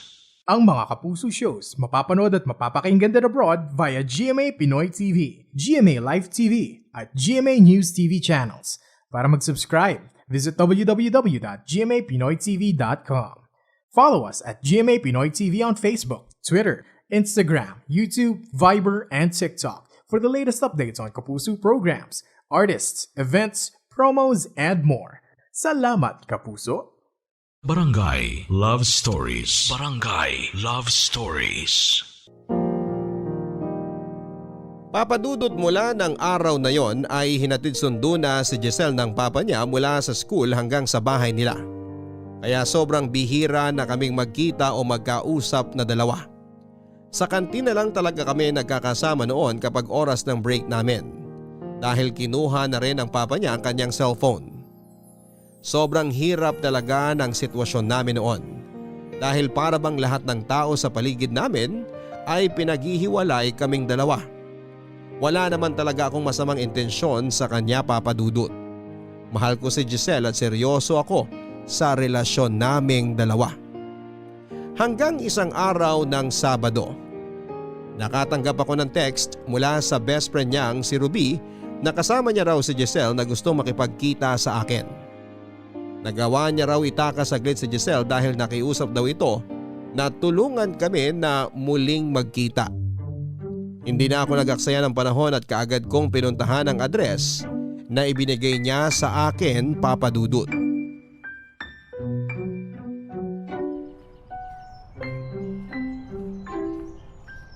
Giselle!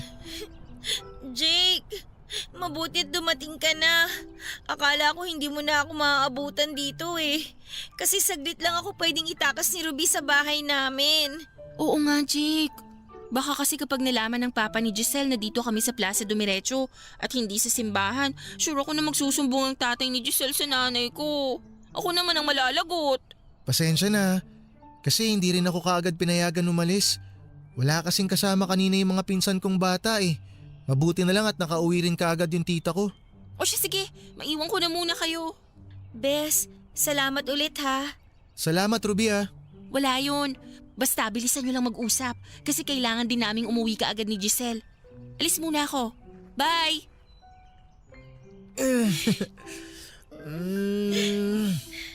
Jake, sobrang na-miss kita. Ako rin, Giselle. Namiss kitang mayakap ng ganito. Mabutit nakatakas ka sa inyo kahit sandali lang. Oo nga, kasi kailangan din talaga kitang makausap. Tungkol saan? Tungkol sa ating dalawa. Jake, itanan mo na ako. Ha? Ang sabi ko, itanan mo na ako. Lumayo na tayo sa lugar na to at magsama na tayo. Pero bakit biglaan naman nata na gusto mong magtanan tayo? Hindi mo ba ako mahal? Mahal kita, Giselle. Kaya lang, hindi pa natin pwedeng gawin ng mga ganong padalos-dalos na desisyon. Pero kailangan na na nga natin gawin to. Ang sabi kasi ni Papa, pagkatapos daw ng second sem, ipapadala na niya ako sa Maynila. Ano? Sa Maynila ka na mag-aaral? Oo, pero alam ko naman na hindi talaga yung pag-aaral ko ang dahilan kung bakit gusto niya ako ipadala doon. Alam ko na ang gusto niya lang talaga, yung malayo ako sa'yo ng tuluyan. At yun yung ayokong mangyari, Jake. Hindi ko kaya yun. Giselle, ayoko rin naman mangyari yun eh. Sa totoo lang, hindi ko rin kaya. Kaya nga magtana na tayo at lumayo na sa lugar na to. Pwede naman tayong magtrabaho pareho eh. Kakayanin natin lahat. At alam ko na kahit hindi tayo nakapagtapos ng pag-aaral, pwede maging maayos ang buhay natin. Basta magtutulungan tayong dalawa. Pero Giselle, hindi kasi ganun kadali yun. Kala ko ba mahal mo ko? Pero bakit ganyan ka? Bakit ayaw mo ako ipaglaban? Bakit ayaw mong ipaglaban ang pagmamahala nating dalawa? Hindi naman sa ayokong ipaglaban ka. Ayoko lang na masira ang buhay mo kasama ako. Giselle, ang tingin sa akin ng papa mo, ako ang sisira sa buhay mo. Pag nagdanan tayo, edi pinatunayan lang natin sa kanya na sinira ko nga ang buhay mo. Pero wala na akong pakialam sa tingin nila sa atin o sa sasabihin ng iba. Basta ang gusto ko lang ngayon, makasama ka, Jake. Alam ko, hindi magiging madali ang sitwasyon nating dalawa. Pero panghawakan mo tong pangako na bibitawan ko sa'yo. Gagawa ako ng paraan para makasunod ako sa'yo sa Maynila. At hindi ko hahayaan na masira ang relasyon nating dalawa habang magkalayo tayo. Susunod ka sa akin sa Maynila. Promise yan? Promise, susundan kita kahit saan ka pa ipadala ng papa mo. Hindi ko hahayaan na masira ng ibang tao ang relasyon nating dalawa. Mahal kita, Giselle. Mahal na mahal.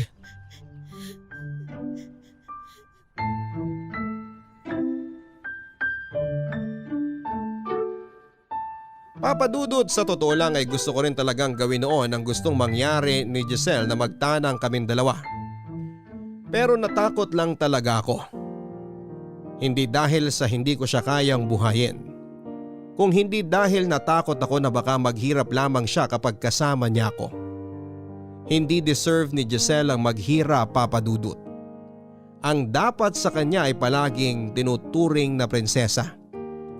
Kaya ayokong magpadalos-dalos kami noon ng mga desisyon namin na alam kong pwede na siyang magsisi sa huli.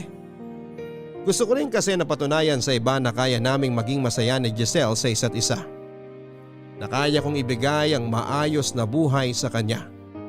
At hindi ko magagawa yon kung papasok agad kami sa isang magulong buhay. Nang matapos na ang second semester namin, ay kaagad na siyang pinadala ng papa niya sa Maynila at ako naman ay naiwan sa probinsya namin. Pero dahil may cellphone na ulit siya noon ay nagagawa na naming mag-text at matawagan ang isa't isa. Palagi kami nag-uusap at nagbibitaw ng pangako na walang magbabago. Sakto naman na pinahinto na ako ng lola ko sa pag-aaral dahil may ibang mas mababait na pinsan daw ako na mas dapat niyang unahin na pag-aralin.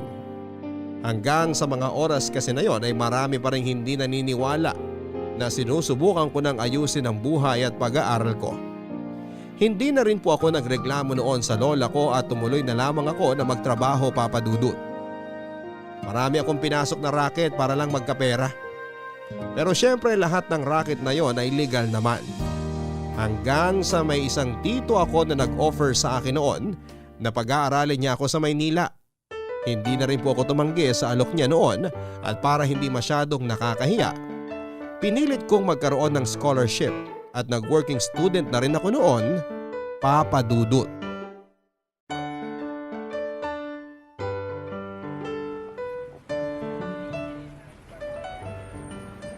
Hi Giselle! Jake! Naku! Jake, ikaw nga! Ikaw nga talaga yan! Payakap nga ako! Ay, teka! Sorry, pero hindi ako si Jake. Namamalikmata ka lang ata. Nagkakamali ka ng niyayakap mo. Ibang tao ako, Giselle. Eto naman, ang aasar pa! Aray! Ang sakit ng hampas mo ah! Pero huwag ka nang umiyak dyan. Dahil ako nga talaga to. Hindi ka nananaginip lang, Giselle. Grabe, hindi talaga ako makapaniwala. Maniwala ka na kasi nahampas mo na nga ako ng malakas at nayakap ng mahigpit eh. Namiss lang naman kitang yakapin. Ako rin Giselle, sobrang namiss kita. Lalo na yung mga yakap mo sa akin at tong malambot mong mga kamay. Naku, chinachansingan mo na ako Pero kailan ka pa nga nakarating dito sa Maynila? Nung isang araw lang, kasabay ko ring lumuwas dito yung tito ko. Magkausap lang tayo kahapon tsaka kanina. Bakit hindi mo sinabi sa akin na nandito ka na pala? Siyempre kasi gusto kitang sorpresahin. Kaya nga kahit naligaw-ligaw na ako kanina papunta rito, pinigilan ko pa rin yung sarili ko na tawagan ka eh. Ang hirap palang hanapin itong university nyo no? Pero grabe, ang laki pala talaga nito. Tsaka halos lahat ng mga estudyante na lumalabas dito sa gate kanina, nag-i-Englishan eh. Oo, marami talagang pasosyal dito. Nakakaloka nga kasi minsan hindi ko na sila masakyan eh. Pero wala naman akong choice kasi dito ako pinag-college ni Papa. Ikaw, saglit ka lang ba dito sa Maynila? Dito na ako titira sa Maynila, Giselle. Pag-aaralin daw ako ng isang tito ko habang nagtatrabaho ako sa convenience store niya. Talaga? Oo, nakapag-enroll na nga ako eh. Diyan lang sa school na malapit dito. Nakapasa rin ako sa scholarship nila. Kaya lang, 50% lang ang ibabawas. Kaya kailangan ko pa rin mag-working student para hindi naman nakakahiya dun sa tito ko nagagastos para sa pag-aaral ko. Grabe! Nakakatuwa naman yan, Jake! Ibig sabihin, matutupad na talaga natin ang mga plano at pangarap natin! Oo. At ito na ang simula ng mga pagtupad natin sa lahat ng mga napag-usapan natin sa cellphone. Jake, thank you talaga. Thank you saan? Kasi tinupad mo yung pangako mo na susunod ka dito sa akin sa Maynila. Ako nga ang dapat magpasalamat sa iyo eh. Kasi kahit halos 1 taon tayo nagkalayo, hindi ka bumitaw sa relasyon natin. Kaya salamat Giselle. Sobrang mahal na mahal kita.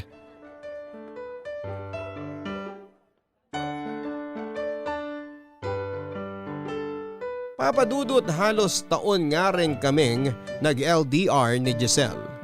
Pero nang mga panahon na yon ay sobrang bihira kaming mag-away.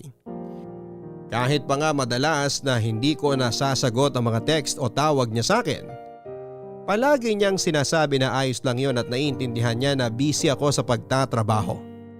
At ang sorpresahin ko nga siya sa habang naghihintay ako sa may labas ng malaking university kung saan siya nag-aaral, ay nakita ko na naiiyak siya sa sobrang tuwa lalo na nang marinig niya na hindi na kami muli pang magkakalayo. Medyo maluwag na rin sa kanya ang papa niya noon, Papa Dudut. Hindi naman kasi nito alam na nasa Maynila na rin ako at nagpupursiging makapagtapos ng pag-aaral. Halos ilang oras na nga lang ang tulog ko noon para lang mahati ang oras ko sa pag-aaral, pagtatrabaho at kay Giselle. Pinakamaliit na nga ang oras na naibibigay ko kay Giselle noon pero ayos lang yon sa kanya. Dahil alam naman niya na lahat ng ginagawa kong pagsusumikap noon ay para maabot ko ang pangarap ko na para sa aming dalawa.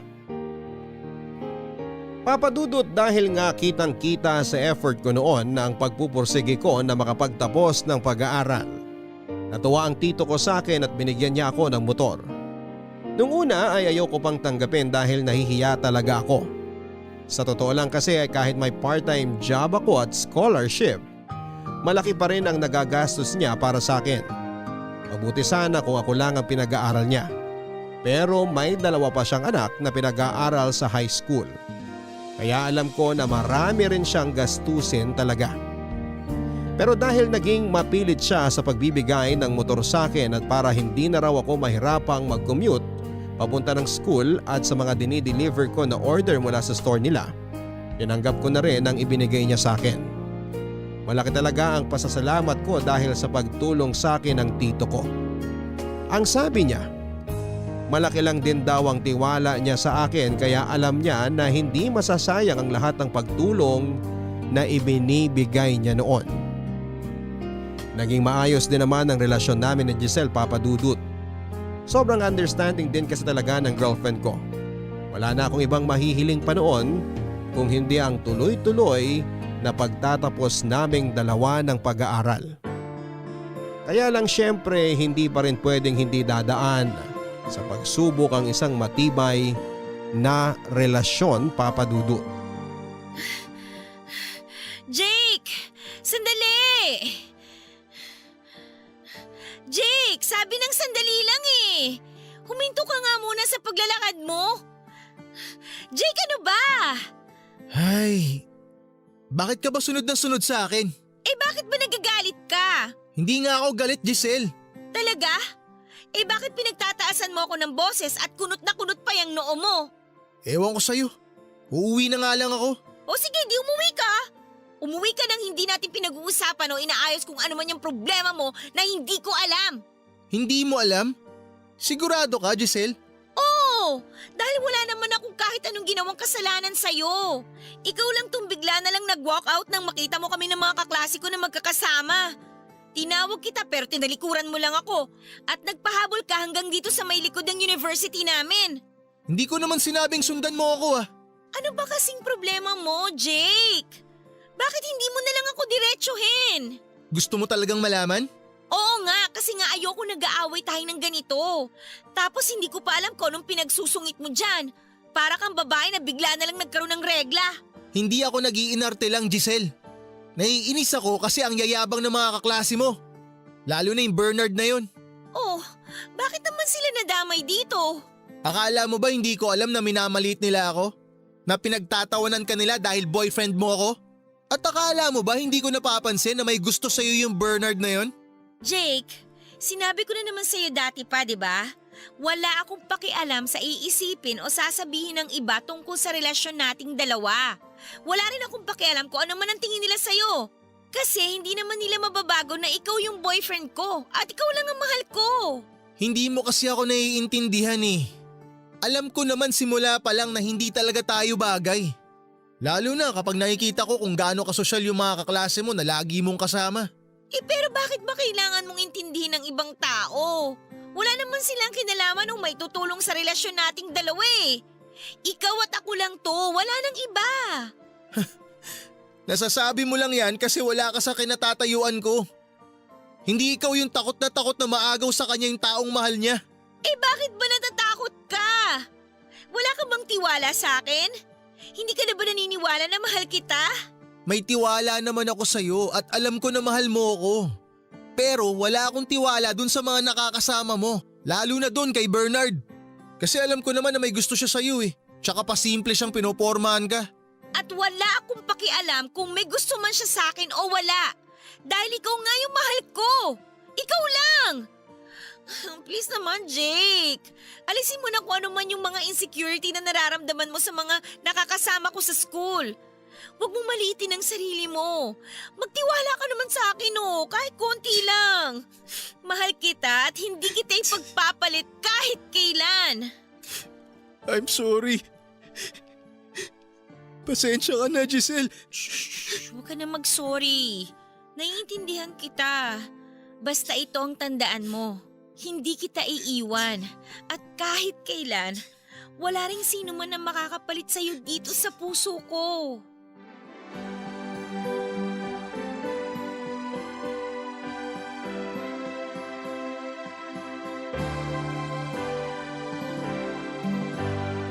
Papa Dudut, alam kong nasa akin talaga ang problema ng mga oras na yon.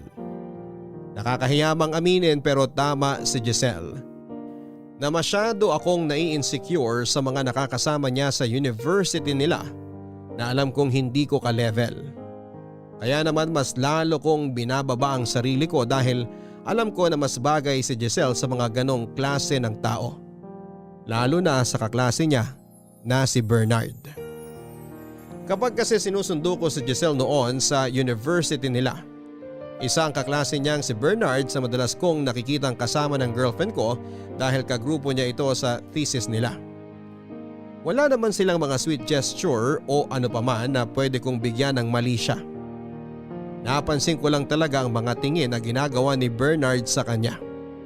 At dahil lalaki ako, ramdam ko na kaagad na gusto niyang pormahan si Giselle kung wala itong boyfriend. Pero kagaya nga ng sabi ni Giselle ay kailangan ko lang na magtiwala sa kanya para hindi na kami mag-away. Wala naman kasi talaga siyang ginagawang masama. Masyado lang akong siloso at masyadong mababa ang tingin ko sa sarili ko. Kaya mula noon Papa Dudut ay pinanghawakan ko na lamang ang pangako ni Giselle na hindi niya ako iiwanan at ako lang ang mamahalin niya hanggang sa huli. Naunang nakagraduate ng college si Giselle at isang taon nang lumipas ay ako naman ang nakapagtapos ng pag-aaral. Nagkaroon kaagad ako ng full-time job kung saan ay mas malaki na ang kinikita ko na pera. Doon na rin ako naglakas ng loob na magpakilala sa papa ni Giselle bilang boyfriend niya. Hindi naging madali ang lahat pero hindi na ako nagpatalo sa pananakot at pagbabanta ng papa niya sa akin. Pinatunayan ko sa papa niya na mali ang pagkakakilala nito sa akin at nagawa ko yon Papa Dudut. Nakuha ko na ang boto nito para maging legal na akong boyfriend ni Giselle. 3 taon pa ang lumipas nang mag-decide na kaming magpakasal ni Giselle. Isang desisyon na lalo nagbigay ng dahilan sa akin para maging masaya sa mundong ito. At dumoble pa ang saya na nararamdaman ko na yon nang mabiyayaan na kami ng anak ng asawa ko.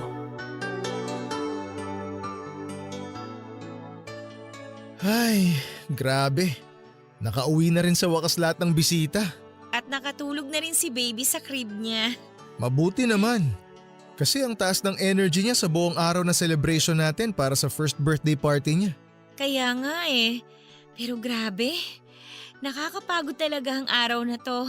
Sinabi mo pa. Hindi nga ako makapaniwala na naging successful ang paghahanda natin para sa first birthday ni baby. Akala ko talaga kukulangin yung mga pagkain kanina eh. Sabi naman kasi sa'yo eh, magkakasya yung perang binadget natin. Kaya mabuti na lang talaga, hindi natin tinanggap yung pera na binibigay sa atin ni Papa at ng tito mo para nga dito sa birthday party na to. At hindi magiging successful ang lahat kung hindi dahil sa'yo, Giselle. Ano ka ba? 2 tayong nagplano at nagtulungan na ayusin ang budget para sa araw na to. Kaya tayong 2 dahilan kung bakit successful ang birthday party ni baby. Sabagay, tama ka dyan sa sinabi mo. Pero alam mo kung ano yung pinakamatagumpay na parte ng buhay ko? Ano? Yung araw na kinasal ako sa'yo. Ito namang asawa ko, nambobola pa talaga. Hindi kita binubola, Giselle. Seryoso ako sa sinasabi ko. Ay, alam mo minsan, napapatulala na lang ako sa langit. Tapos biglang mapapangiti na parang baliw. Ha? Bakit naman? Wala lang. Hindi ko lang kasi ma-imagine na pwede pala mangyari ang lahat ng to. Pwede rin pala akong maging ganito kasaya. Bago kasi kita nakilala, halos patapon na ang buhay ko nun eh. Siguro nga kung hindi naging tayong dalawa, baka nagkatotoo na yung sinabi ng papa mo noon tungkol sa akin. Baka tuluyan ko na ngang sundan ng yapak ng mga magulang ko na maging drug pusher. O kaya hindi naman, baka nalulung na rin ako sa masamang bisyo. Naging drug addict na rin ako. Pero hindi naman nangyari yun, di ba? Kaya huwag mo nang isipin yun. Hindi yun nangyari kasi dumating ka sa buhay ko. At nang dahil sa'yo, nagkaroon ng purpose ang buhay ko sa mundong to, Giselle. Kaya, thank you ha. Thank you kasi pinapasok mo ako sa mundo mo. Thank you kasi hindi ka natakot sa akin. Hindi tulad ng ibang mga tao sa paligid ko. Thank you kasi minahal mo ko. Deserve mo naman kasi ang mahalin, Jake. Tsaka hindi mo naman sinayang lahat ng effort na ginawa ko para sa relasyon nating dalawa, di ba? Kaya dapat mag-thank you rin ako sa'yo. Kasi mula nung araw na maging tayo hanggang ngayon, hindi pa rin nagbabago ang pagmamahal mo para sa akin. At kahit kailan hindi yun magbabago. Tandaan mo yan. Kasi ikaw na ang buhay ko. Kayo ng anak natin. Hindi ko na nga alam kung paano na lang ako kapag bigla kayong nawala sa akin eh.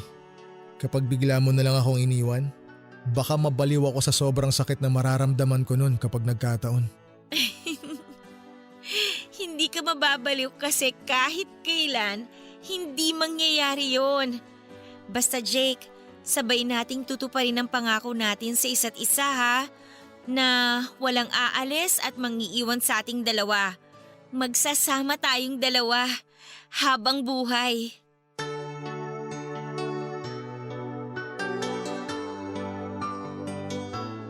Papadudot, masasabi ko noon na isa na ako sa mga pinakamasaya at maswerteng lalaki sa mundo. Malusog ang anak ko at mahal na mahal ako ng asawa ko.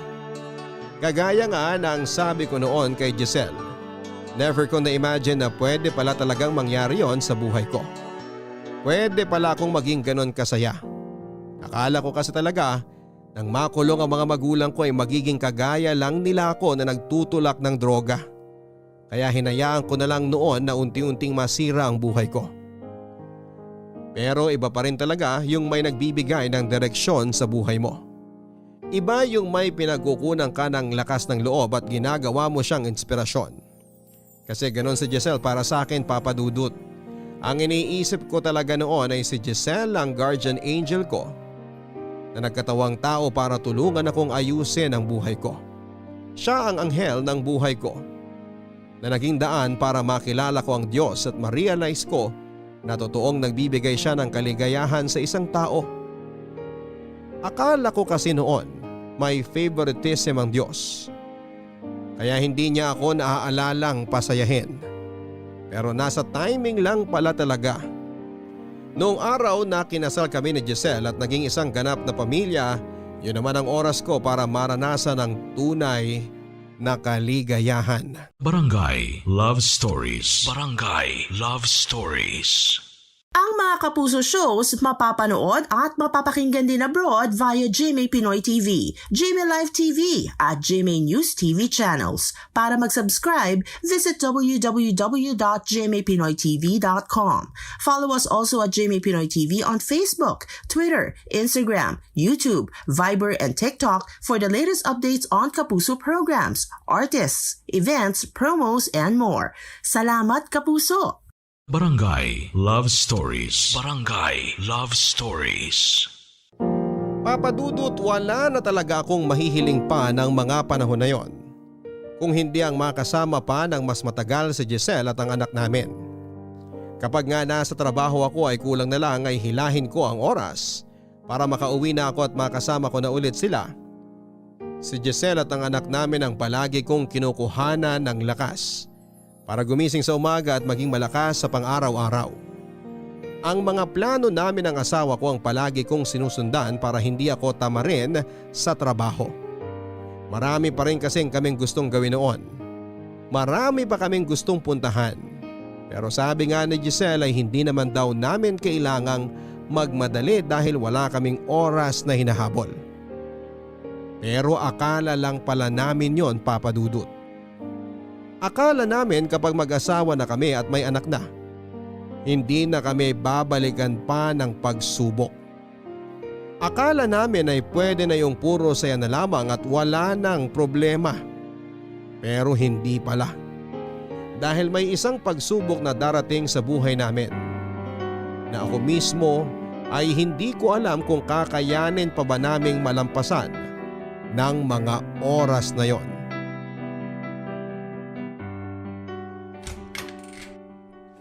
Sa wakas, nakauwi rin tayo. Ay, oo nga, sinabi mo pa. Grabe ang init sa labas. Nakakapanlambot sa pagod. Oo nga eh. Tumatagaktak tuloy ang pawis mo. O teka, punasan ko na nga muna tong noo at leeg mo. Salamat, Jake. Mabuti na lang pala hindi natin sinama si baby pumunta sa supermarket kanina, no? Baka pati siya na-stress sa init ng panahon. Kaya nga eh. Buti na lang din talaga may mga supermarket na maaga magbukas, no? Maaga tuloy nating natatapos ang pamimili natin. Oo nga, nakakatuwa. Anong oras nga pala natin siya susunduin sa bahay ng papa mo? Mga lunchtime siguro. May oras pa naman tayo para magluto ng ulam na dadali natin sa kanila, di ba? Oo, meron pa. 9:00 pa lang naman ng umaga. Kaya hindi pa natin kailangan magmadaling kumilos. O ayan, napunasan ko na yung pawis sa noo at leeg mo. Salamat ulit. Magpapalit muna siguro ako ng damit sa kwarto. O sige, aayusin ko naman sa kusina itong mga pinamili natin. Okay, pasok muna ako sa kwarto ha.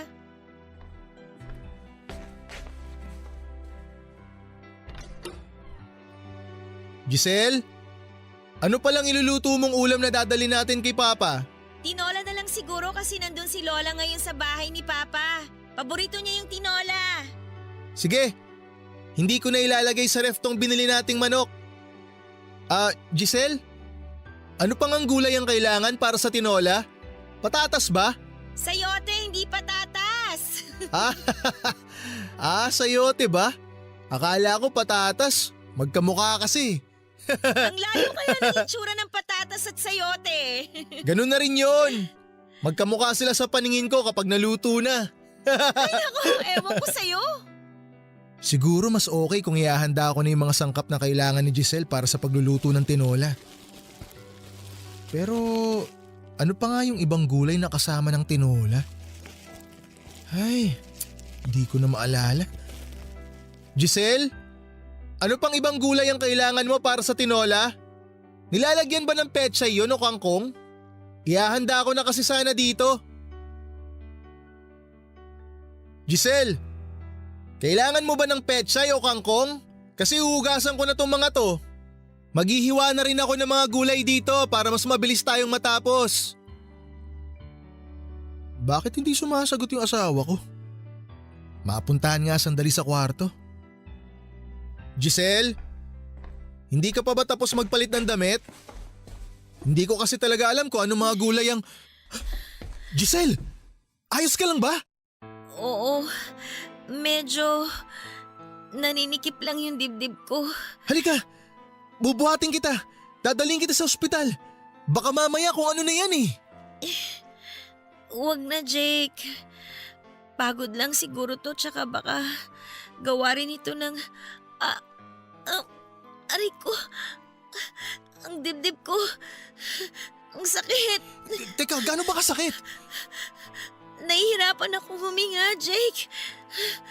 Naninikip ang dibdib ko. Jake. Hindi, Giselle, dadali na kita sa ospital.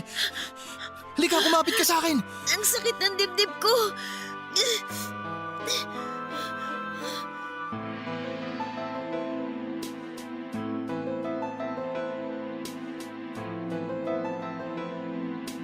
Papadudot, bago pa man ang araw na yon ay ilang beses nang nakakaramdam ng paninikip ng dibdib ang asawa kong si Giselle. Nakapagpa-check up naman siya noon at normal ang lahat ng lumabas sa resulta. Kaya lang nang umaga na dapat ay tutulungan ko siyang magluto ng tinola na dadalhin namin sa biyanan ko, ay iba na ang pananakip ng dibdib na nararanasan niya. Nakita ko ang malalim at mabagal niyang paghinga habang nasa loob kami ng kotse. Kasunod noon ay ang pangingitim ng labi niya at pagtagaktak ng pawis sa kanyang leeg at dibdib. At nang makarating kami sa ospital, kaagad kaming inasikaso ng staff at diniretso na sa emergency room si Giselle. Halos 2 oras sila sa loob habang ako naman ay 2 oras ding umiiyak at nagdarasal. Tinawagan ko na rin ang papa niya para sabihin ang nangyari at nakiusap ako na sila muna ng lola ni Giselle ang bahala sa anak ko. Nang makalabas na mula sa emergency room ang doktor, Papadudot, ay sinabi niya na na-cardiac arrest daw ang asawa ko at na-revive naman daw nila ito. Kaya lang, Papadudot, naging mahina na raw ang puso ni Giselle at hindi na stable ang lagay niya. At anumang oras daw noon ay pwede siyang muling ma-cardiac arrest at hindi na mailigtas pa.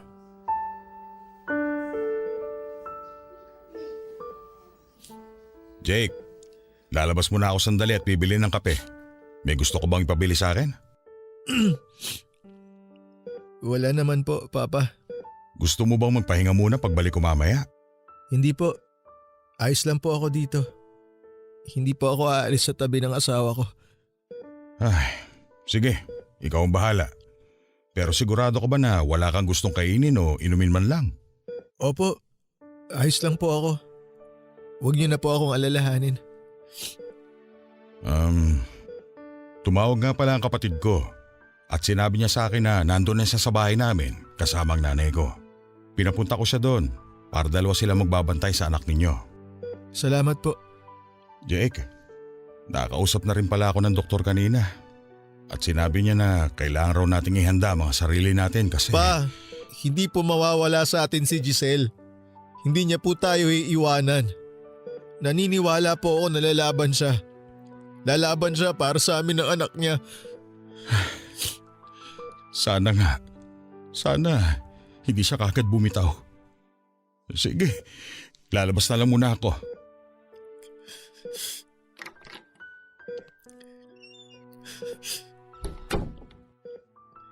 Giselle? Giselle? Alam ko naririnig mo ako.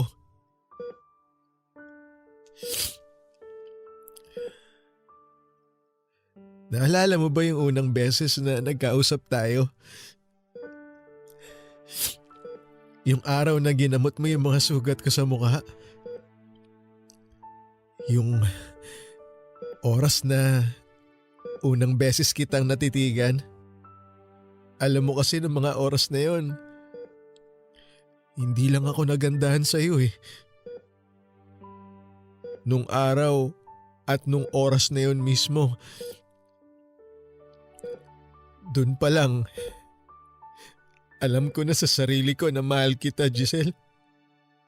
Diba, ang sabi mo walang iwanan? Nangako tayo eh. Nangako tayo sa isa't isa na magsasama tayo sa habang buhay. Kaya please, wag mo akong iiwan. Hindi ko kaya eh. Hindi ko kakayanin. Diyos ko. Bigyan niyo pa po ng isa pang pagkakataon si Giselle. Huwag niyo naman po sana muna siyang kunin sa akin. Siya lang po kasi ang nag-iisang dahilan kung bakit umayos ang buhay ko eh. Hindi ko po alam kung paano ako magsisimula ulit kapag kinuha niyo siya sa akin. Parang hawa niyo na po. Huwag po muna. Huwag po muna.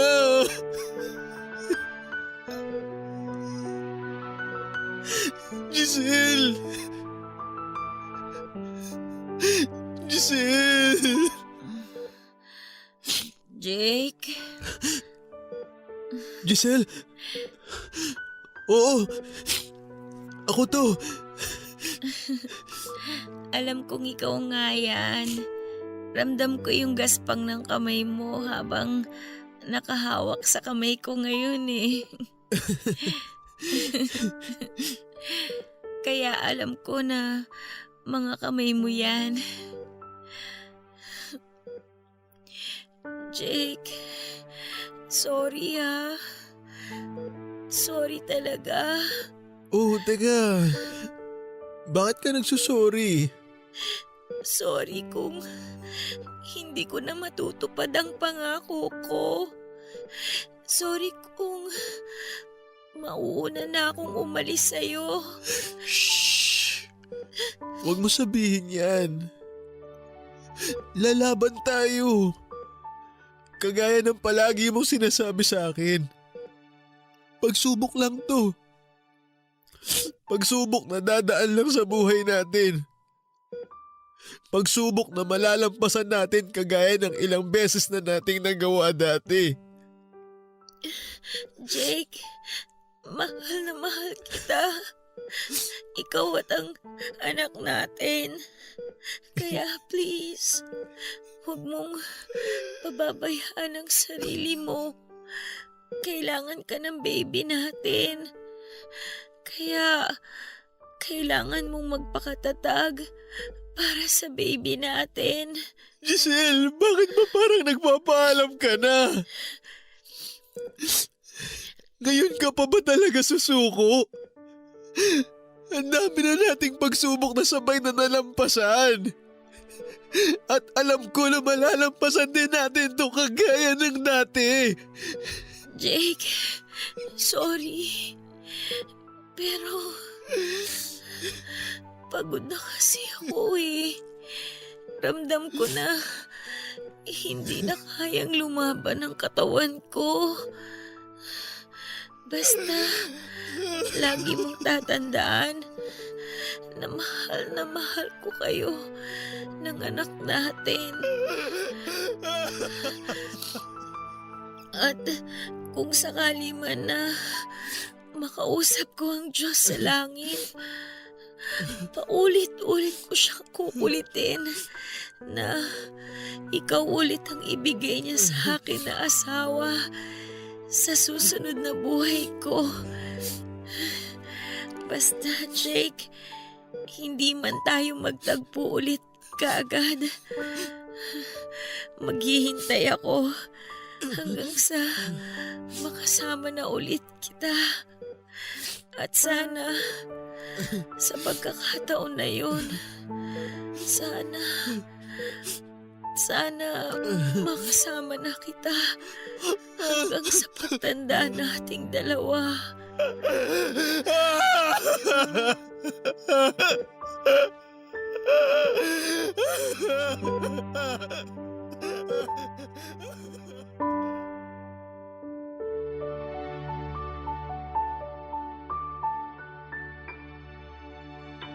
Papadudot ilang beses pa akong nagmakaawa kay Giselle na huwag muna siyang bibitaw.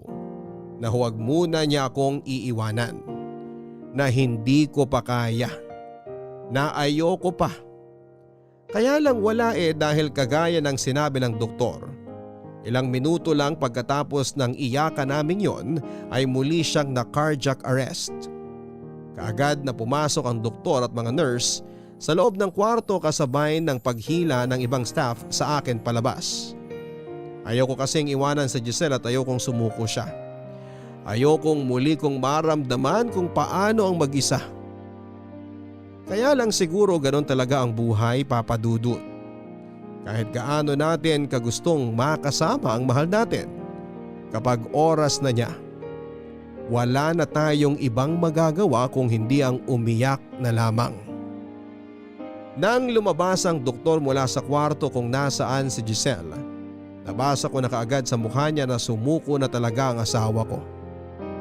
Natuluyan na niya kaming iniwan ng anak ko. Hindi pa ako makapaniwala noon, Papa Dudut. Gusto ko pa rin isipin noon na nananaginip lamang ako. Gusto kong isipin na binabangungot lamang ako. Sobrang sakit, Papa Dudut, sobrang sakit na hindi ko maintindihan. Si Giselle ang naging dahilan kung bakit sinimulan kong ayusin ang buhay ko. Siya ang naging inspirasyon ko para magkaroon ng direksyon ang paglalakad ko.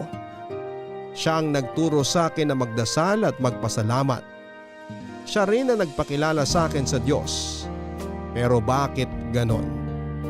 Bakit sa huli ay parang Diyos pa ang naging kaagaw ko sa buhay ng babaeng pinakamamahal ko?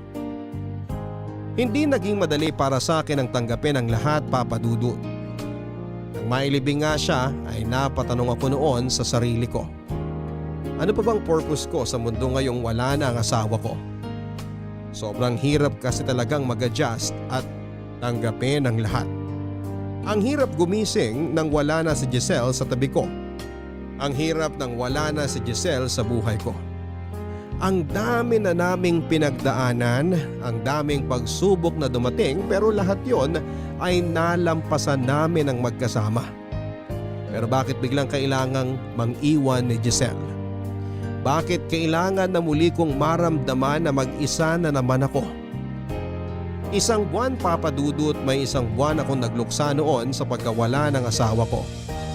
Hanggang sa subukan ko na ulit na magpatuloy sa buhay. Na-realize ko noon nang sinabi ni Giselle na kailangan kong magpakatatag kahit na hindi ko na siya kasama. Kailangan kong magpakatatag para sa anak naming dalawa. Kaya naman nangako ako sa sarili ko na palalakihin ko ng maayos ang baby namin. Para maging proud din sa akin si Giselle kung nasaan man siya. ng mga oras na yon. Gusto kong makita niya na kahit paano ay pinilit kong maging masaya kahit na hindi na siya kasama. Papa Dudut, maraming salamat po sa pagbabasa ng sulat ko. Alam ko na medyo malungkot ang naging pagtatapos ng liham ko pero gusto ko lamang din pong ipaalam sa ating mga kapuso na masaya ako kahit may 3 taong ko nang hindi nakakasama ang asawa ko. Masaya ako kahit nauna na siyang umalis sa akin. Kasi Papa Dudut, nang dahil po kay Giselle, minsan kong naranasan ang totoong pagmamahal. Si Giselle ang nagparamdam sa kauna-unahang pagkakataon na mahalaga ako at may dahilan para manatiling matatag sa mundong ito. Ang inyong forever kapuso at kabarangay, Jake. Maraming salamat po sa kabarangay nating si Jake sa pagbabahagi ng kanyang kwento ng buhay. Grabe ang bigat na hatid ng iyong kwento, Jake, para sa araw na ito. At nararamdaman ko po ang mga luha ng mga kabarangay nating nakapakinig sa sulat mo na binasa ko. Sobrang hirap naman kasi talagang mawala ng mahal sa buhay, lalo na kapag biglaan po. Yung hindi pa nakahanda ang puso mo sa pag-alis niya pero kailangan mo nang bumitaw dahil wala ka na ring ibang pagpipilian. Pero alam mo ang mahalaga, kahit ilang linggo, buwan o taong ka pang nakulong sa lungkot dahil sa pagkawala ng asawa mo, Jake, ay nagawa mo pa ring muling matutunan na bumangon at magpakatatag. At tama ang sinabi mo, dahil sa ginagawa mo ngayon ay magiging proud ang asawa mo sa pagiging matatag, pagiging matibay mo kahit na hindi na siya ang kasama mo. Basta palagi mo lang tatandaan na oras na muli kang makaramdam ng matinding lungkot ay pumikit ka lamang at taimtim na magdasal sa Poong May Kapal. Dahil siya mismo ang gagawa ng paraan para maalis ang bigat na nararamdaman mo sa iyong dibdib. Mga kapuso, tanging Poong May Kapal lamang ang nakakaalam kung kailan tayo mawawala sa mundong ito. Kaya dapat lang na pahalagahan natin ang bawat oras na kasama natin ang mga taong mahal natin sa buhay. Lahat naman kasi tayo ay nakatakdang mawala sa mundong ito. Sadyang may nauuna lang at may nahuhuli. Kaya sa lahat ng oras na pwede pa natin silang makasama, gawin natin ang lahat para masabi at maiparamdam sa kanila kung gaano natin sila kamahal. Hanggang sa muli mga kapuso, ako po si Papa Dudut sa mga kwento ng pag-ibig, buhay at pag-asa. Dito sa Barangay Love Stories number 1. Mga kwento ng pag-ibig, kwento ng pag-asa at mga kwento ng buhay dito sa Barangay Love Stories. Love Stories. Forever. Forever. Nagustuhan ng iyong napakinggan? Ituloy yan via live stream sa www.gmanetwork.com/radio.